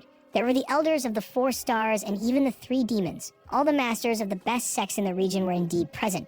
Everyone there had reached the martial peak and even had 10 martial masters who had reached the level of the 3 flowers. If it weren't for the existence of the cultivators, these guys alone could conquer the entire empire. One of the old men, however, wants to know, why did they bring a guy who works for the government? They can't trust someone so close to the emperor. And the other one there agrees, saying he doesn't trust anyone associated with the government. The protagonist takes a deep breath and shouts, that emperor is a son of a bitch. This kid is crazy in the head, they think. He continues saying that guy is a bastard, and the old man already says he understands. They trust that the kid doesn't like the emperor. Siu just wipes his face, saying it's a shame because he still had a lot to say. With this, the martial masters accepted him and they set off together to destroy a demon base. Upon arriving there, he sees a group with a red-haired person staring, saying their strength isn't bad at all. However, what surprises Siu is that these guys were wearing the same type of clothing as that guy of the talisman. In other words, that guy he killed was indeed a cultivator of the Jin clan.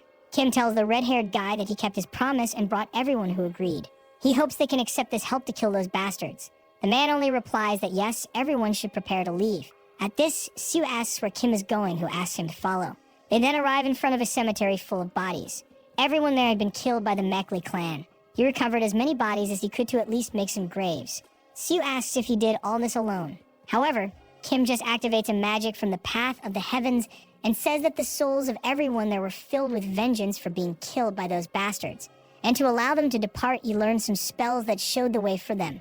It was good for Yoon to never forget that not all power used by a cultivator is something disgusting and cruel. The important thing is how this strength is used. And that's why keeping your heart as a human at all times was as important as continuing to grow stronger. Siu is there somewhat speechless, and his friend says the time to leave has come. In another part of the mountain, someone joins their fingers and says they will open the way to the entrance of the Mekli clan. With that, the landscape of the forest suddenly transforms into a castle. Siu is completely confused. The view around has changed completely. However, at the same time, the air took on a horrible smell of blood and rotting corpses. From the walls, someone shouts that intruders have arrived, and it was the Dan Jin clan that finally attacked. Suddenly, a barrier rises, protecting the entire place, and the red-haired chief says that, as always, their protective skill was excellent. At this, Kim steps forward, and the guy in the back wants to know who this mortal is that is going ahead of everyone. He's acting as if he has some permission. The chief, however, says he may be a mortal, but he is special. He knows it's hard to believe, but in terms of prowess, they were on equal footing. In this, Kim starts to concentrate energy in his hand, look at the Rasengan coming, and the protagonist remembers that this was the same explosion that destroyed his house. The energies that convert the origin, and with that the attack collides with the barrier sweeping the entire place. The Jin clan members are all shocked with their mouths agape, and the barrier has a crater, from which a bunch of zombies starts to emerge from the gates. At that moment, the chief shouts for them to pass through these creatures and enter the castles. Siu goes through cutting everyone while the Mekli clan members are scared, saying that the damned ones really brought numerous top martial artists. They needed reinforcements. The protagonist, however, recognizes those damn zombies and those familiar clothes. That bastard from before who made that bunch of zombies and did that to Kim was indeed from the Mekli clan. What he finds strange, however, is that he could see lines of intentions in the zombies. But zombies were supposed to be will-less creatures, so what's happening? Perhaps the will of the cultivators controlling these zombies, but that also wouldn't make sense. It's when he notices a guy on the battlefield with an aura around him and the zombies protecting him. Judging by the size of the consciousness, he realizes that this guy was still in the first stage of refinement. He boldly advanced and cut through the guy's barrier and then sliced his forehead. Then he was already poisoned. The guy is begging to be spared there while Siu tells him to explain what that was. Wow. Next to him was a cauldron and a multitude of bodies. The guy says he will explain everything. This was the process of the first refinement. They extract the blood and ki from mortals to create the first part of the origin formation. Then they deliver the so-called origin, which is this pot with concentrated power, to the superiors. They take this to some other place where they complete the process by mixing this origin blood with the fifth refinement. When the alchemy is performed on thousands of mortals, the rejuvenation pill is finally completed. And if the boy wants it badly enough, he can even hand over this part of the origin blood that he just finished. It was just the first stage, but it was worth many lives. Siu, however, just thanks and says that now he has no reason to hesitate in killing anyone there. But suddenly, a halberd comes in his direction and Siu ends up letting the guy go. In this, he turns around asking what the squad leader is doing there, but the guy tells him to be silent. My God, it's the rest of those people, the shadow friends who worked with him before. And the man tells him to be silent, saying he doesn't talk to traitors. An explosion happens in the house and Siu asks, "Are you calling me a traitor, squad leader? Do you even know what the Imperial family has been doing?" The chief advances, saying he knows, and orders a strike, but Siu manages to dodge. In that moment, he asks, "If you know, how do you have the courage to swear loyalty to them? What kind of human would do something like that?" The man continues attacking, saying, "We are the arms and legs of the Emperor. We don't think for ourselves, we simply move according to his will." Siu replies that the man is an idiot. To the Emperor, they were nothing more than common people and were nothing but cattle. But then the chief kicks him in the stomach and pushes him away. Siu realizes, this bastard's skills have improved even more. He was about to reach the peak of the three flowers. And then the chief asks, "Do you think your side is different? Tell me, what is the big difference with this Jin clan you joined?" Siu is about to say something, but the man interrupts, saying no, they are also ascetics. They also see common people as insects. The scale of importance they give to humans is exactly the same, even if the methods are different. In the end, they would also grind the Empire's citizens to get what they wanted. And maybe they would even prove to be worse than those currently in power. Wow, but then I have to disagree. How could they be worse than someone who kills everyone, thousands of citizens, just to throw them into a cauldron and make pills?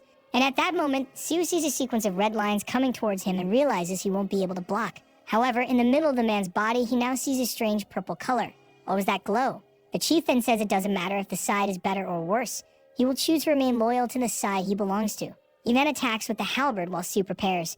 He sees the strengthening ki and knows this man wants to end it with the next attack. Seeing that this is the man's conviction, he uses the technique of the mountain cut of the echoing veil. The energy expands, cutting through the entire battlefield, and the old man is frightened. Siu stands still, saying he will honor this determination of his opponent. Unfortunately, however, he only has one technique that can block this strengthened ki. The problem is that he can't control the power well. Bao, he said he can't control it, but he destroyed the old man's arm, who suddenly starts praising, saying, "No matter how many times I see your swordsmanship, Siu, it remains incredible." Suddenly, he gave a compliment, and our protagonist approaches, saying, "My technique is far from refined. I'm just an ordinary person." The old man, however, falls to the ground. The man wants to praise, and Siu will have to accept it. Far from being refined, Siu, that technique you use is amazing. It's about to reach the awakening of the 3 flowers. It was the most wonderful form I've ever seen. My whole life, I've been seeking martial awakening to reach the level of the 3 flowers. However, when I finally saw the peak, I realized it was nothing more than a low level for any ascetic. That's when I realized that what I've been practicing my whole life would never come close to the cultivators. I learned that I was devoted my entire life for nothing. So I kept searching for a path to justify it until now, the old man falls to the ground, saying it's just a pity they carry different destinies. Wow, not even girlfriends praise as much as this old man. It's a shame he's been on the wrong side his whole life and won't change now in his last moments. Or maybe not. We have to see what the Jin family's objective is. Siu is silent, fixing away, and then says, "Why didn't you interfere in this fight?" Surrounded on all sides, he wants to know. After all, if they had interfered, the squad leader would have survived. He would be the one lying on the ground.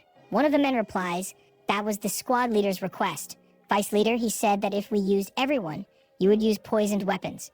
And what he wanted was a duel of pure martial strength." Siu finds it strange that they still call him vice leader, and the men put their swords to their chests, saying that once a commander, always a commander, and once they swore loyalty to the majesty, it remains eternal. Siu replies, "It seems you intend to maintain this loyalty to the emperor." He says and apologizes, stating that if that's the case, you will have to kill everyone present. He speaks with an air of superiority in the style of Sung Jin-woo. Meanwhile, in the city, explosions are happening everywhere, men being thrown away, and Young Hoon commanding everyone to advance, warning that they need to destroy the Mekli clan's refining furnace. The team continues to push forward, Talisma receiving a lick on the neck. While in the air, there are some men who seem like wizards, everyone with their magical talismans creating a rain of fire. One of the soldiers is wondering, where the hell are the reinforcements? Where's that idiot from that family? Meanwhile, back with Siu, a blade cuts through and another soldier falls.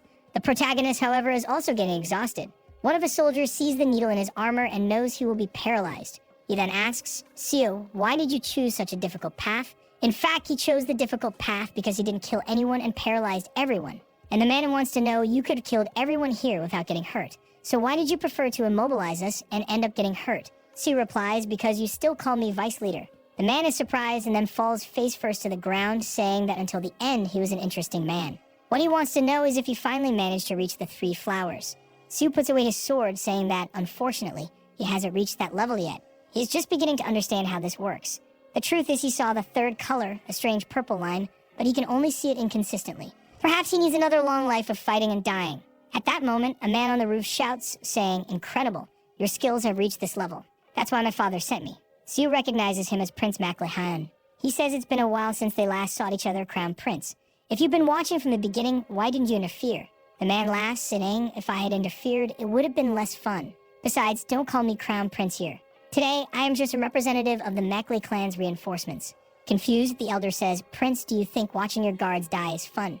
However, Maklehan gets irritated, saying, "I already told you not to call me prince, but since you insist, let me tell you something. Do you know how I became the crown prince?" Then Siu is startled. The man's aura begins to spread. Wow, a great cultivator, as he occupies the entire panel. And he says he reached the refining stage at a young age, just like his father. No matter how significant Siu's growth is, at most he could face someone at the 3rd stage. So how could someone who would have been defeated by him when he was young defeat him now? Moreover, it was funny for him to think he needs a guard.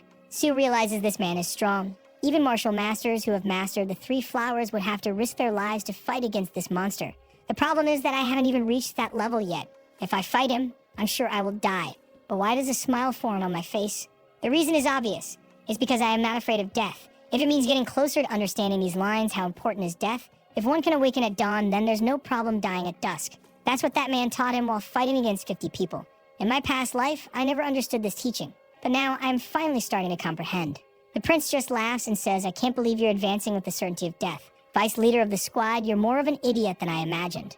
The protagonist, however, jumps knowing that now he will understand the difference between martial prowess and a cultivator.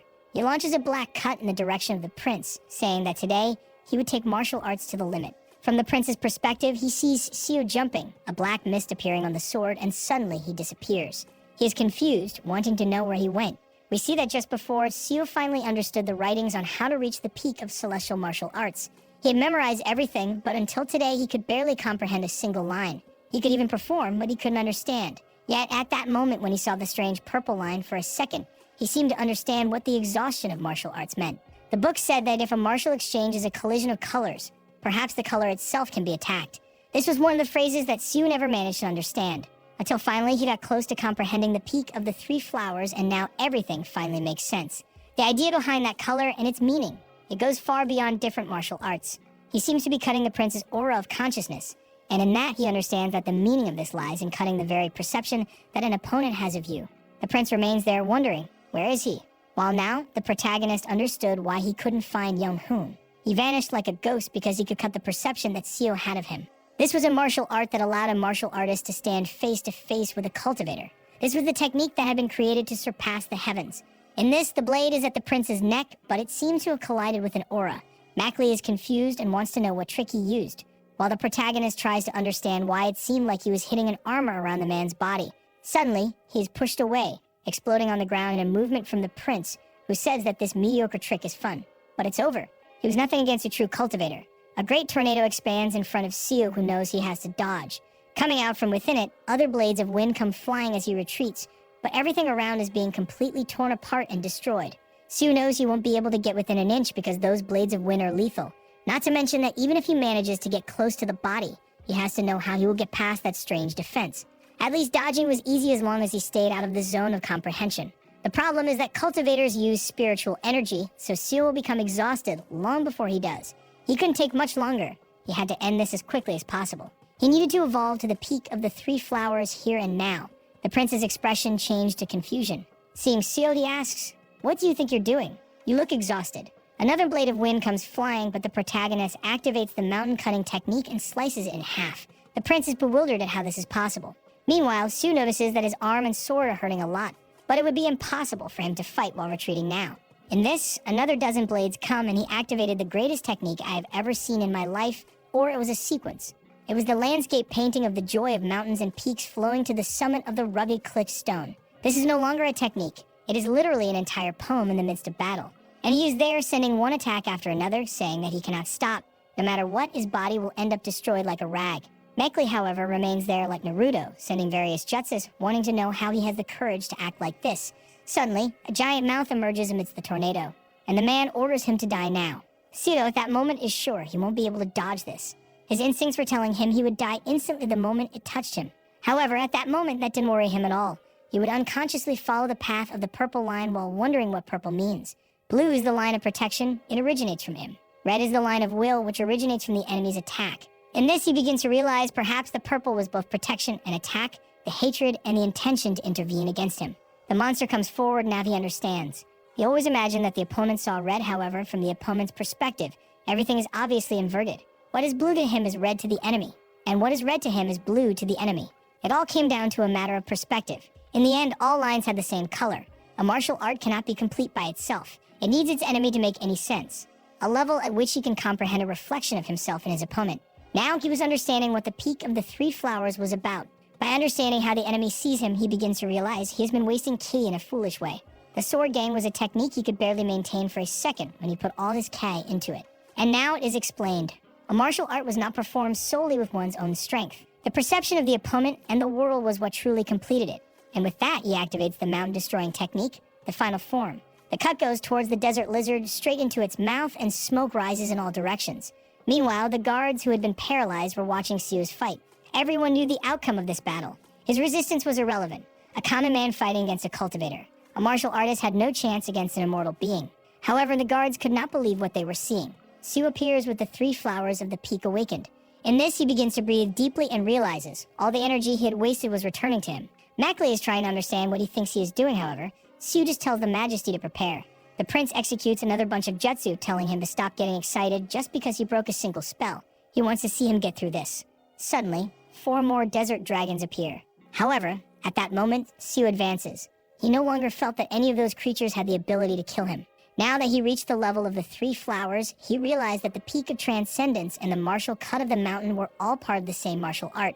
The dragons continue advancing while he now makes a combination of the mountain transcending the peak.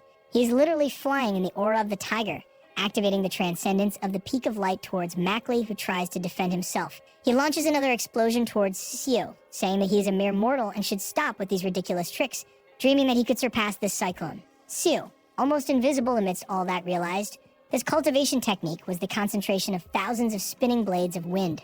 However, he manages to see something. He activates 2 more techniques, the destruction of the mountain and the painting of the landscape, and now notices that he can defend against those strange blades. Mackley is standing still, not understanding what he is doing, while Sue approaches with his lightsaber, saying that now he understands why he couldn't get through those defensive techniques. However, the key of the sword was completely different, and he lashes out at Mackley's neck. The cultivator bleeds, tries to cover the wound, and launches another explosion forward, but Seo just reflects and stands still, while Mackley, holding his throat, tells him not to come closer. He launches another explosion, a sequence of blades, and tries to flee. Sue, however, is behind him, warning that he won't let him escape today. And wow, he cut him in half completely, only the upper part falls to the ground. And the cultivator doesn't give up, he turns around confused, wanting to know how a mere mortal was capable of doing something like this. He tells him not to come closer. Stop thinking that what you were doing is right. Do you think the Jin clan is very different? Or you really think that the cultivators of the Jin clan reached the stage they are in without having consumed pills made from mortals? You better remember that my father gave you an empty pill a few years ago. If you consumed it, to this day you are no different. Seo humiliates him. He takes the pill, destroys it, and tells him not to worry. He does not intend to consume anything made by those disgusting cultivators. Mackley is there surprised, saying nothing. And Seo says goodbye. He goes to make the cut, but another blade comes and the cut passes through Seo's head. It was too good, wasn't it? He wonders why his body is upside down. In that moment, he understands, I was decapitated. This is not an attack that someone at the beginning of cultivation could perform. It has to be something that drastically surpasses that. Only an advanced cultivator or young Hoon, who has already reached the peak of the 5 energies, could perform something like this. He begins to have a flashback of all the lives he has lived, from the first to this one. He sees a scene of young Hoon killing a cultivator and celebrating that he finally killed a man at this stage. Finally, a martial artist could stand up to these men. While Sue thinks, a long time ago, our second life ended in an instant. I taught young Hoon and saw him surpass the cultivators. In that, I began to have hope that one day I would defeat the cultivators. However, that day soon collapsed. On that day, I couldn't do anything. He repeats to himself that he just needed to be stronger to have tried even harder, and maybe he would have gotten further. However, the head is on the ground while he tells himself that now that he has reached this level, he cannot let himself die like this, without doing anything more. This was not the moment. He needed to kill that man. Friend, you lost your head. I think you won't make it, but I admire your endless motivation. Meanwhile, Mackley is looking at a talisman on his chest, saying that he survived. The item his father had given him, rare and single use that creates an attack from a cultivator at the key construction level. He laughs, saying, Mortal, I won. However, he is face to face without legs, while the protagonist is without a head. Sue wonders if cultivators really win in the end every time. Young Hoon celebrates that he finally killed the first cultivator. However, it doesn't appear in front of him, saying that there are many others and he is nothing but a mere mortal. Confused, Young Hoon does not understand why there were more than 50 of these men in front of him.